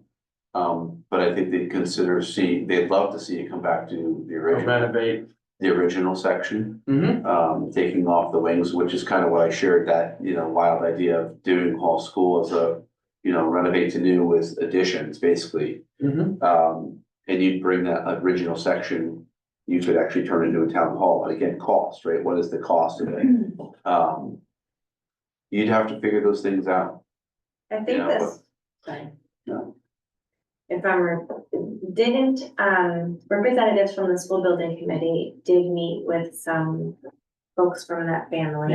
Most likely, the Alice at that. Right, and I think, the result of that was they were not prepared to give any official decisions about those things. They wanted to see what happened with the referendum. Am I remembering that correctly? Yeah. So there was still a lot of questions up in the air, but I know that there was, many folks were concerned about their feelings, and we want making sure that they were part of the decision making and that they felt honored and respected and thanked for letting us use their building at this whole time, So there was conversation around that. I think there was just not ever this is what we will do, this is what we will expect, I think we didn't get to that point with those folks. But it is very important, I agree. Mhm. Maybe they're willing to have a conversation at this point now and see how they're feeling about it, because there's no point in saying we're going to do things to that building if ultimately they're gonna say no, right? Like they have the We need someone to. first green light or whatever. Yeah, maybe that's worth a shot. What are you asking? Well, we're trying to gather information and figure out what all of our options are, and so communicating with the Hall Foundation is part of that process. One of the steps there, I think, is knowing what they are down for. Or if there's anything they're absolutely not. What are you looking at me for? I think we're in the same place we were when we Yeah, approached I them know. last time, but until we But have things something maybe are different. definitive. So I don't meaning know. what, I'm not sure what you're asking. If you're just flat out asking, are they okay if we demolish that entire building and build something else and call it Hall School, would that be a different story? Or are you asking are you okay tearing wings off? Well, one of our options was building a school to the right of it. They don't have a choice in that. The agreement is not written that way. But their building would stand if we built on that site, If you connected that and you continue to use it as a school, connected it, yeah. you are within the boundaries of that legal expectation. Do you remember that document, what is it I called? do. It's not an easy, no, yeah, there's something like that, what was that It's a called? quick clean deed. Yeah, Was that a K8? Doesn't say K, it says used as a school. No, what we drafted up in that. Yes. Okay. pre-K. Pre-K. Originally, or hold on, no, The latest. that's a renovated project. That's not we added that thought process afterwards. That's because someone said, you can't do that. And I said, I disagree. You could do that as long as you use that part of the building. And the front facade, right, stayed the same or something. Correct. It's the 80s part of the building that They don't care about. that's not the original. That's not the where they see the value in the building. The value in their building is those grand columns in front. Those grand columns used to be, I think, on both sides of the building. I know they used to be on the west side of the building as well. So if you look at pictures of that, and there's something to be said for, could you do that again? And I think that's never been explored. And could you do that within the quitclaim deed? I believe the answer is yes, because it just says as long as it's used as a school. What they didn't want is the tearing down of the whole building, which Right. I don't think anybody wanted that in town. Mhm. But you have to figure out again, as a board, you need to figure out is that the direction you wanna go? Well, the pillars are currently needing repair. No, I'm not talking about the pillars though. I'm talking about location, I'm talking about K-8 or pre-K-8, or you're talking about 5th through 8th. You need to figure that out based upon money. Yeah, see, we need help. No, see, the problem is, Yeah. when that number we looked at with the last report, it's taking the building exactly as it is and fixing it. It's not changing it, it's not, Correct. right, okay. We did have a number, the school building committee had a number, if we were to make that a K-8 school fairly new. And if I remember correctly, it was more expensive than a brand new school on a brand new parcel, am I correct? Depending on where the parcel is and the work that needs to be The done. one we were looking at, it would have been, I believe, more expensive to. Because the reimbursement rate is probably lower, right? On what? Renovate to new versus Yes. new. Oh, much lower. Yeah. Most of No, it. renovation new is higher. Oh, it is higher. Higher Then, reimbursement rate? yes, unless you get the waiver, then it's the same. So it's 63% for reimbursement for renovate to new, or a project that is eligible. It's 53% for a new building. But because of the space standard, if you can prove that it's cheaper to build new, they would then, you can get the space waiver and they bump you up to the 63%. But that's not what they will guarantee until after referendum, then you put in your application and then they tell you afterwards. And who wants to hear afterwards, no, you didn't get it. Rolling the dice. Yeah. They can say all they want, Yeah. like, hey, odds are you're gonna get it. Who wants to hear odds are you're gonna get it? You wanna hear it in the words of the referendum language. It should be there. This is the cost of the project. It's like buying a car. Is it gonna be 50,000 or is it gonna be 30,000 or is it gonna be 70,000? You're not gonna buy the car if you don't know. Yeah. I That's true. have a question. I'm just trying to boil this all down, because I'm really messed up as to why we're talking about this whole situation. So the SBC spent 2+ years embroiled in this whole discussion about new versus renovate versus all of this, every single possible angle. And it seems like it's come back to this board to just decide what we think is best going forward. Am I understate, like, am I not correct in that? That's true. I think we're trying to figure out what to do with what we have now, but that other conversation is kind of leaking in a little bit because we're thinking this You're is seeing so the price. much. Is this really like what's best for our buildings, best for our students, best for our town? That's why that piece of it from SBC, I think, is kind of creeping into this conversation about what to do now with what we have. And Rusty did it naturally. He did it on his own. I could speak for 5 hours on why, a new school is better than the renovate to new situation. If you just look at it from a fiscal perspective, it makes almost 0 sense to invest millions of dollars in the schools that are so old that they're whatever, historical. And, but then there are folks in town who just have less than zero appetite to have a conversation about a new school, because how dare we ask for a new school? I am struggling as a board member because I think that the mandate for me is to do the best thing and advocate for the best thing for the students of Willington. And to me, fiscally, educationally, environmentally, it's a no-brainer. But we've tried to do road shows, we've tried to do reach outs, we've tried to do all of this stuff. And Arthur, and Brianna, I appreciate the fact that we want to just say, this is what we think is best as a Board of Education, this is what we think is best. And I'm not necessarily thinking that we can do that without at least some town support, which is why I think reaching out to the other boards, telling them what we think, and then saying, what is the path forward? Not saying, do you think this is right? Do you think this is, what is the path forward? As the Board of Education, this is what we think. And this is obviously only my opinion, but like,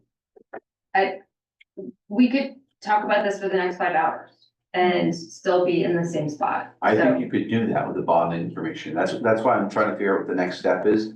And the CIP is the connection, because I need to give CIP something, right? Mhm. If we have the bond information, and then you look at it as a board and go, hey, this is what we're already bringing in, maybe that's the solution. Maybe the next step is bringing in the other boards and saying, okay, here's the updated information for repair, here's the updated information for renovate, here's the updated information for new.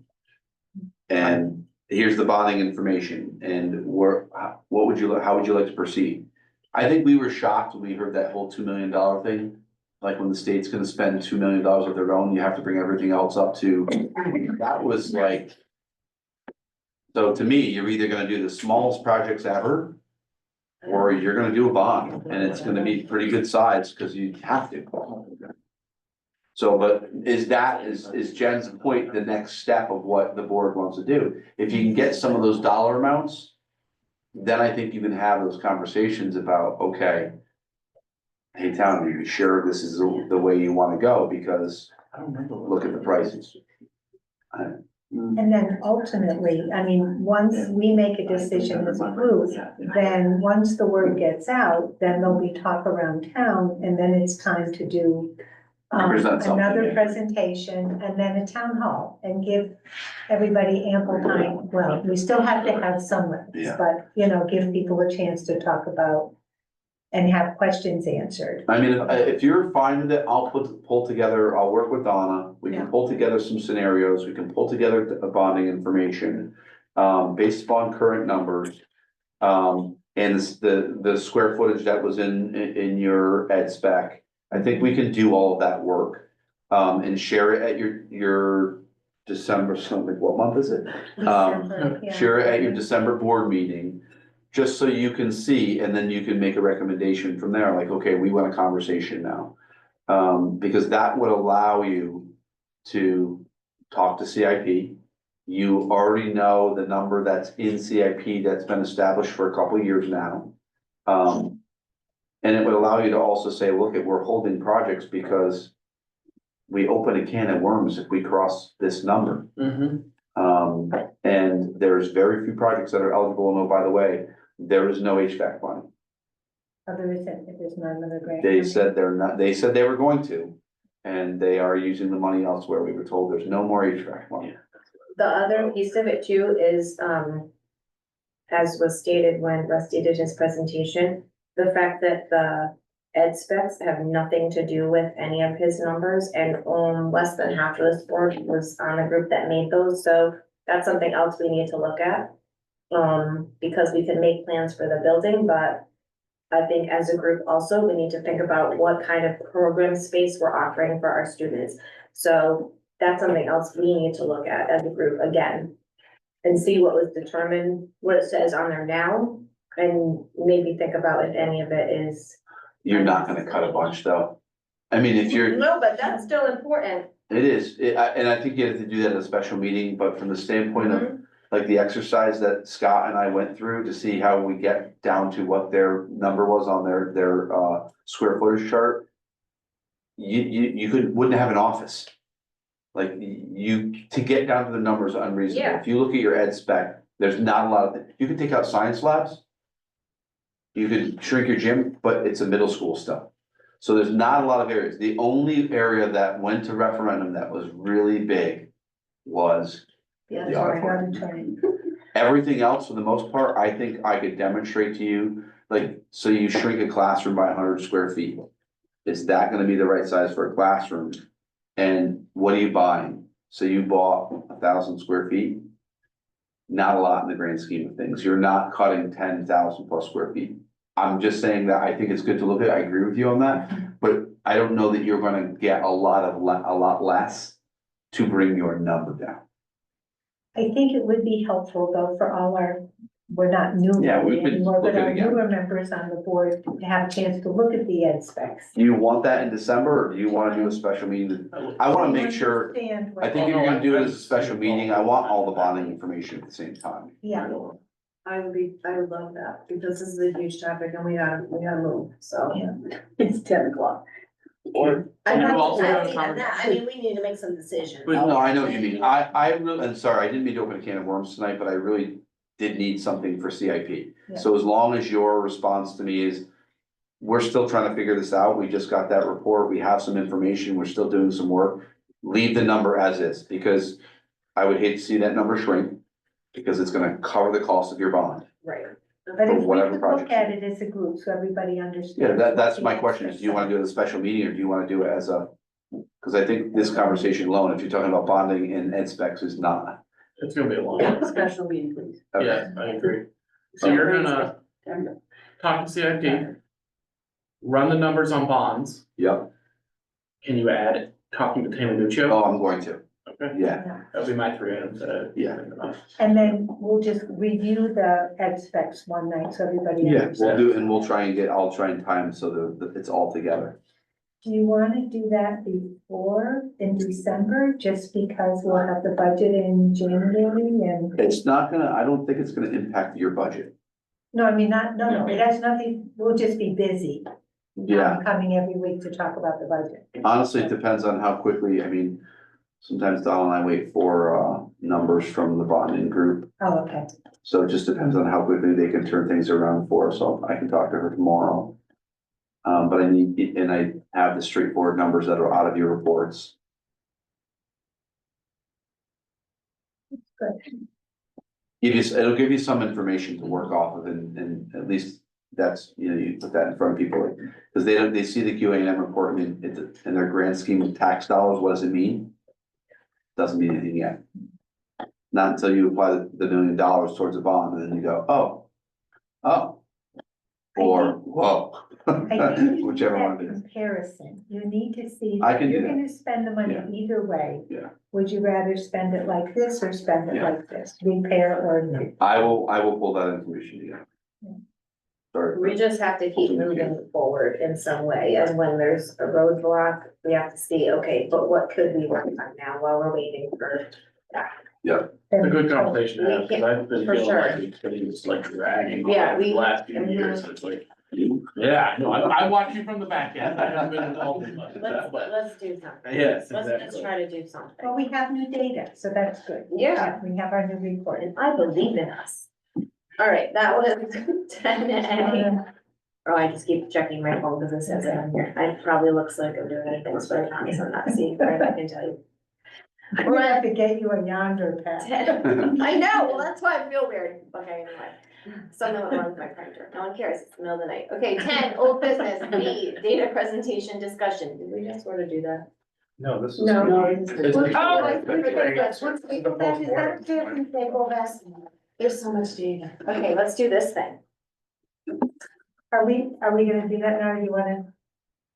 It was on the agenda. I think it was just a follow-up. Did you have any questions, additional comments? I think that's what the purpose of this was, right? That's some of it. I also wanted to discuss steps forward too. I mean, I think that's important, especially to Peter's point, like I understand the feeling of coming out of that meeting with a lot of things that are being done, but no clear path forward or no clear idea of how we're going to look at these things going forward.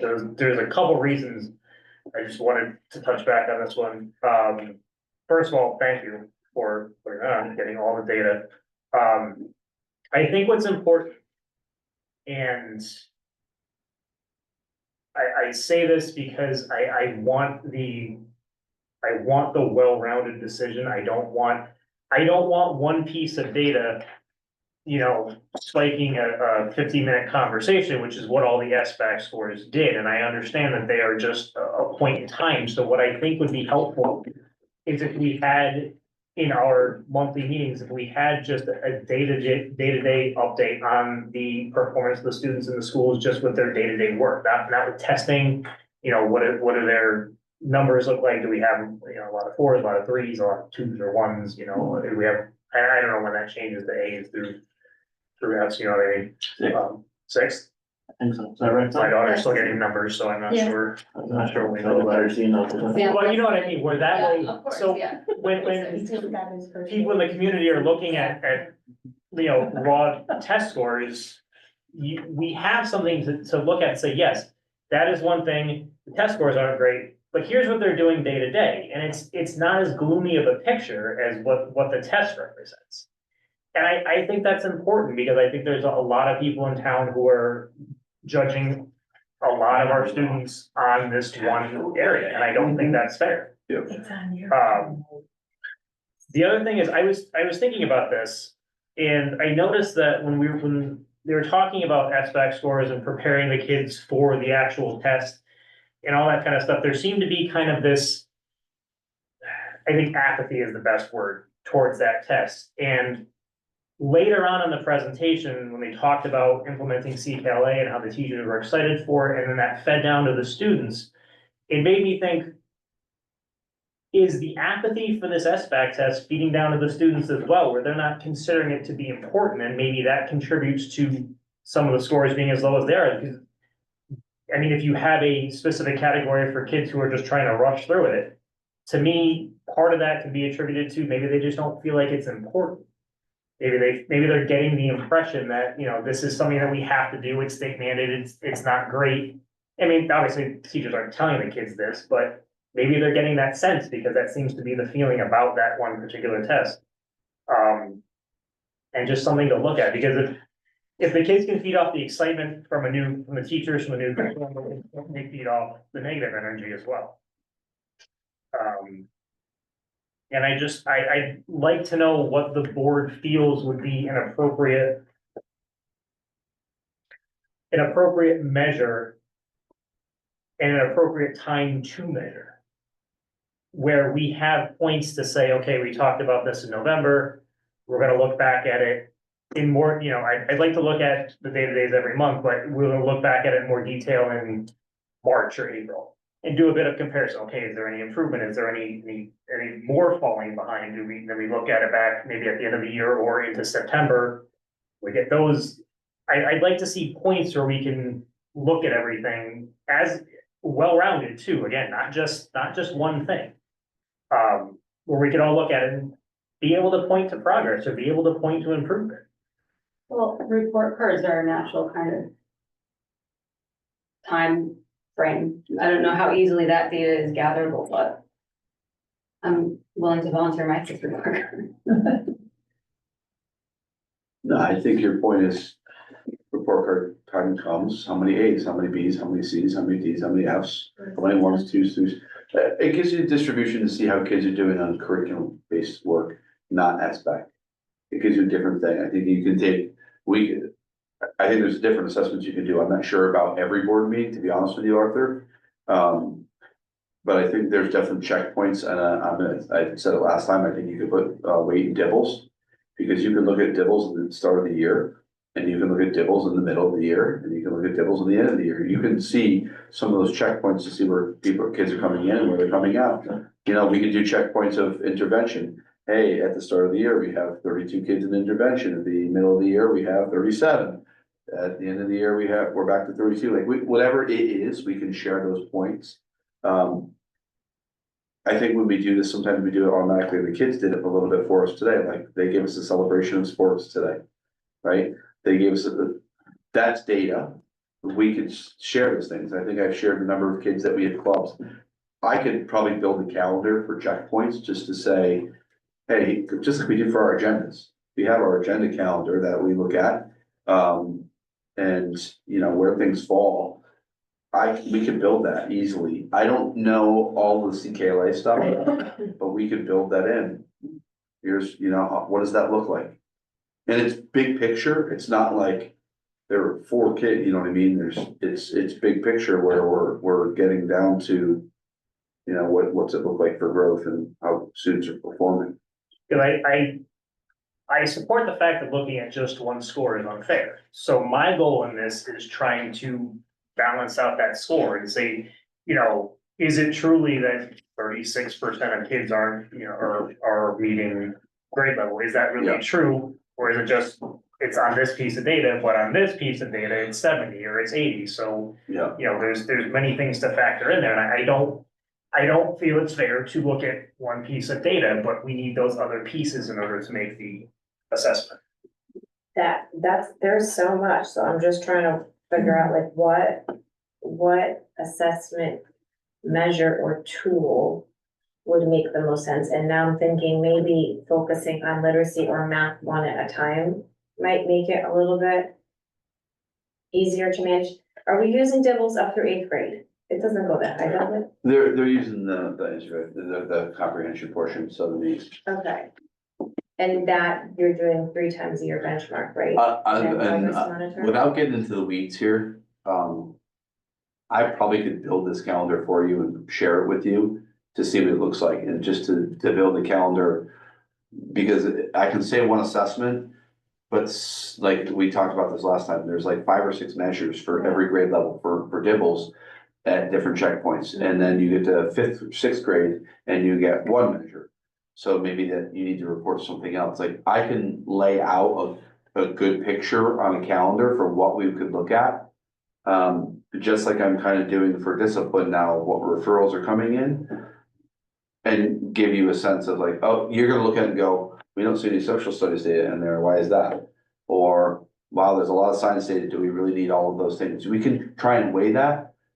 I don't think it's gonna be an hour-long conversation each time, but it's gonna give you a snapshot of where kids are at.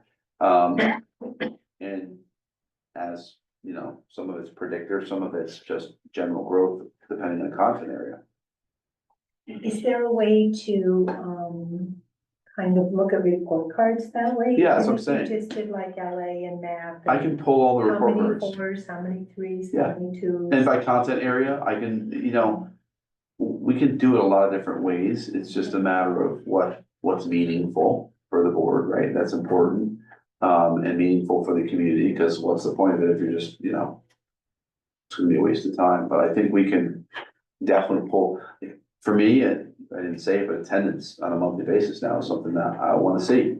I was gonna ask about that, because that to me is super important. Then one of the parts of that conversation was, well, the attendance includes a lot of kids who are out for like medical situations or vacations. I'm like, well, I don't wanna talk about kids going on vacation. Like, if we can somehow figure out a way to make the attendance conversation relevant to the kids that are missing school because of, I don't know, not illness or not vacations. It's hard because we're small and people know. I can report general enough to say like, hey, this month we had 6 students miss more than 5 days.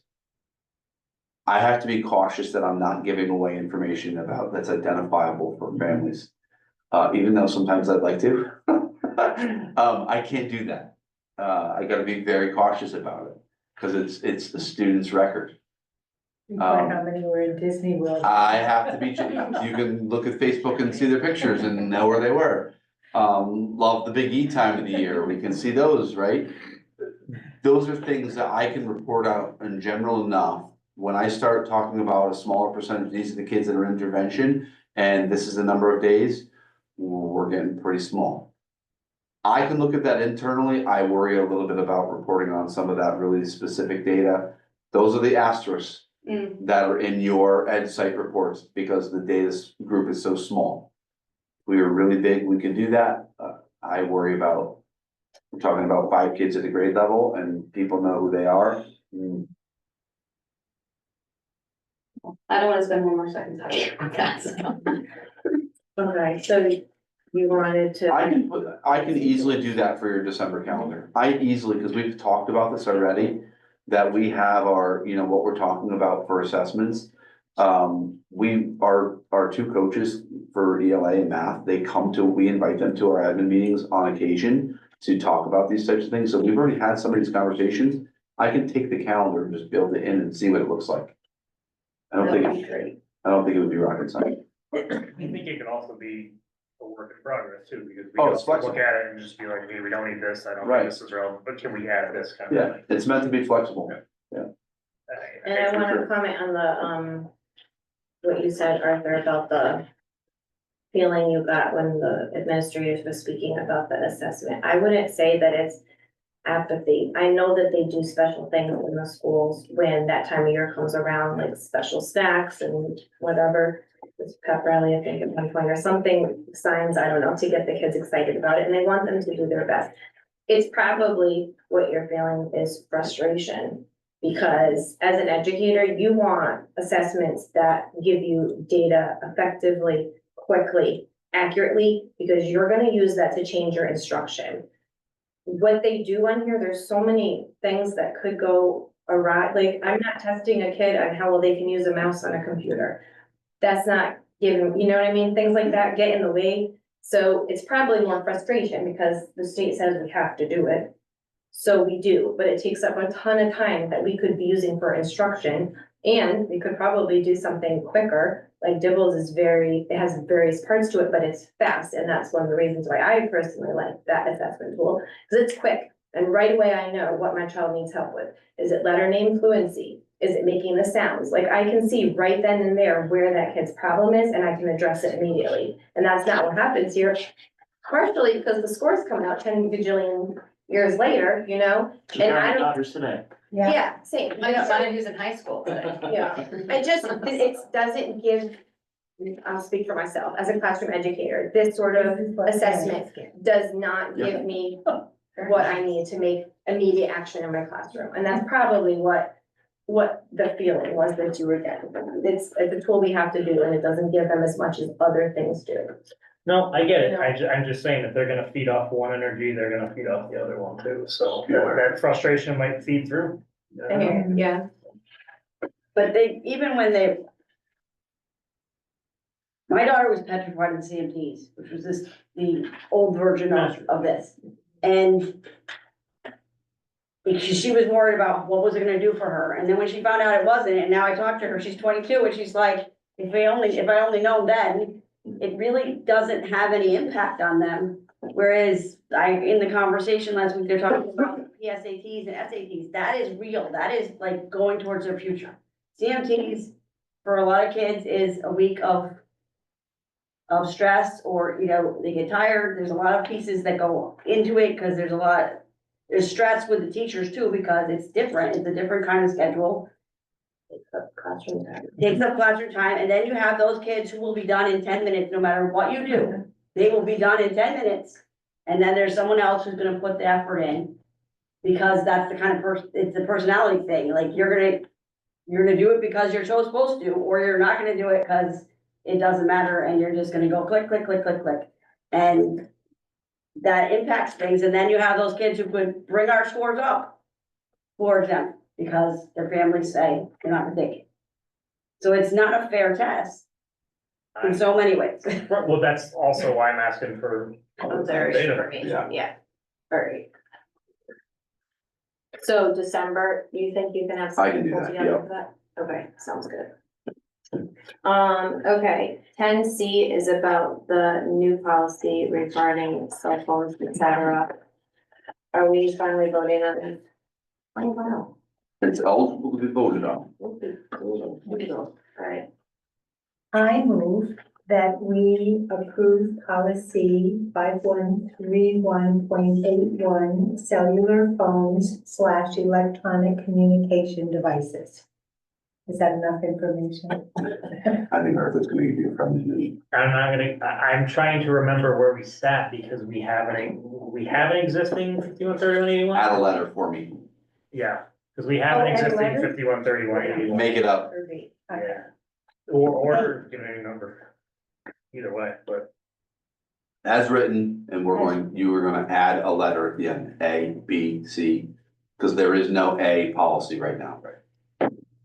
That's just, so it's that not. policy number No, exists. whoa. You have to add a letter to the end of the number. Do you want it to be A or do you want it to be? I'm gonna do A for A. There you go. Okay, okay. So do I have to say it over again? We probably should. Okay.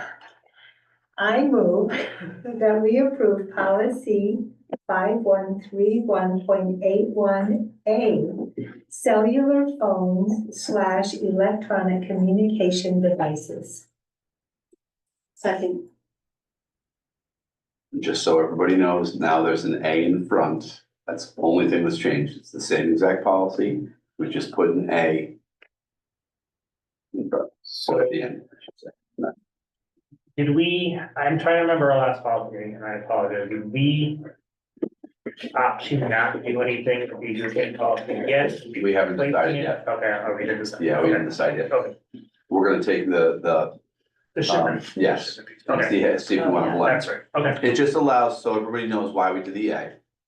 It's allowing the policy committee time to review the current 5131.81 to see if we can rewrite it with a different name. You're creating a new policy 5131.81A, and this is it. Is this the shipment? No, this is what you our created. policy. Yep. Okay. Correct. And we won't be using, or we will be using Shipman this year? You'll figure that out for the other portions. This is We're only this will become approving- your cell phone electronic communication devices policy. And this is our younger coaches. Correct. Any last discussion? Okay, if you're in favor of this motion, please say I, Aye. Sam, aye. And did you vote? I'll think of you every single time. Who seconded that motion, please? I did, Jen. Thank you. Okay. I think we made it through the tens. Haven't we? Yeah, right. Thank you. Rachel's turn. Terrific. Agenda item 11 is back to present to speak. Thanks for hanging in here You with have us. the timer, John. All right, we're gonna start in the room. Yes, ma'am. So I just wanted to say, Sorry, can you say your name and address here? Rachel, 77 Connell Road. Thanks. I just wanted to say that at like the last referendum, my thing and a lot of people who were with me that voted no on that, we voted no because the number was bigger than most numbers I've seen. And B, we didn't have the breakdown of what projects were gonna be done, what were the prices on those. So that was what our big thing was, is we're being thrown this big number and all these things, but we don't have a priority on them. We don't know the rates. We don't know what we're getting back. And we were just very concerned about basically footing this bill with not knowing what we're gonna get back for it. So that was my thing, and that was a lot of, I know that was my fiance's thing, and I know that was a bunch of like our friends' things when we voted no on it. So hopefully that gives like a little clarity to what our thoughts were. Okay. Thanks for holding on to that. We appreciate you sharing. Okay, someone else in the room? Yes, sir. Peter Wiltindich, 97 Trask Road. For what it's worth, I share your frustration at seeing the same faces, including mine, at these meetings. In my job as WRTC chair for the Republicans in Willington, I work very hard to encourage people to attend all town board meetings. No board is more difficult to try and have people attend meetings for than this one. And I can say that having sat there and sat here. And the reaction I get from most people when I'm doing that arm twisting is they feel they're typically treated with disdain at best and with outright hostility in many cases. And tonight was a good example of that. The knee-jerk reaction, if I can borrow that phrase from earlier, against increasing transparency as opposed to decreasing it as the majority voted tonight, was discouraging. And I would respectfully submit that even this important discussion you had tonight was placed at the end of the agenda, beyond 10 o'clock in the evening. It kind of speaks something to folks when you do that. The feeling isn't that you really want involvement. The feeling is that, as someone suggested earlier, we just need to do what we think we want to do. And all of that is discouraging to the townspeople, and is reflected in the last two referendums. Thank you for your time. Okay. Melissa McKinnon has her hand up. Yes, I see you. Melissa? Hi, thank you. Melissa McKinnon, 63 Lucian Road. I just wanted to state something that Carrie and the PTA, we had forgotten in our earlier update for PTA. We wanted to take a moment to extend a heartfelt thank you to all who came out to support our annual PTA Trunk or Treat event. It was an incredible success with over 400 kids attending. The joy and excitement in their faces made the hard work worthwhile. A special thank you to Willington Hill Fire Department for providing concessions. Their support kept everyone fueled and added so much to the event atmosphere. We'd also like to thank Spencer Sonnenberg and the Drama Club for creating an amazing haunted maze. Your creativity and dedication made an unforgettable experience for the kids and brought a lot of Halloween spirit to the event. A special thank you as well to Mrs. Lee and her family for lending us the hay bales that helped create the maze. A big thank you to everyone, not only in the school system, but in the town, who donated candy to any of our candy monsters at either of the schools or at the Willington Library.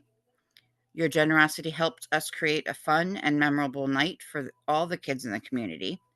Any extra candy that we had left over was donated to families in the St. Moritz Circle area. We couldn't have made this event so successful without each and every one of you. Thank you for helping make Trunk or Treat a fantastic night for our community. And that's it. Thank you.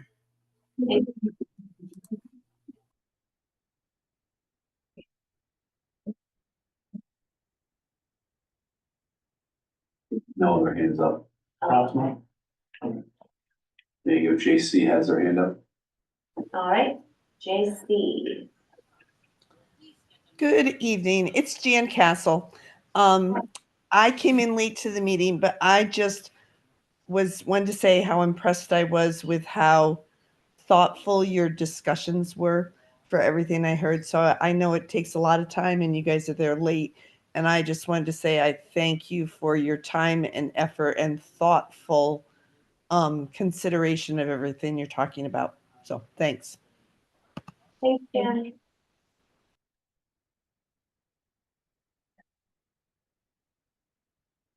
Last call. Okay. All right, we will thank you everyone for your comments. Agenda item 12 is board comment. Did anybody have any lasting statements? Yeah. Okay. I was gonna say, I had a couple people come to me about they were concerned that students went to school on Veterans Day. And I explained what they do in the schools and how they educate the students, and they're not just in there randomly, and they actually change their opinion 100%. They're like, that's great. Instead of just sitting home playing video games, they're actually getting educated and seeing veterans, and so it's nice. I like it that our district does that. Just piggybacking off of that, I do want to thank First Selectman Tanaka for attending the center veteran celebration, because he is an Army paratrooper, believe it or not. And I do want to say, with our meeting tonight, and our meetings actually all the time, we definitely come from different spots, and we definitely have different opinions on things, but I very much appreciate the conversation, and I very much enjoy this like sparring that goes on, and despite what you may think, there's never any intention behind things that I do that aren't just for the betterment of the kids in the school or for just more information for the community. And that's really all it comes down to. So.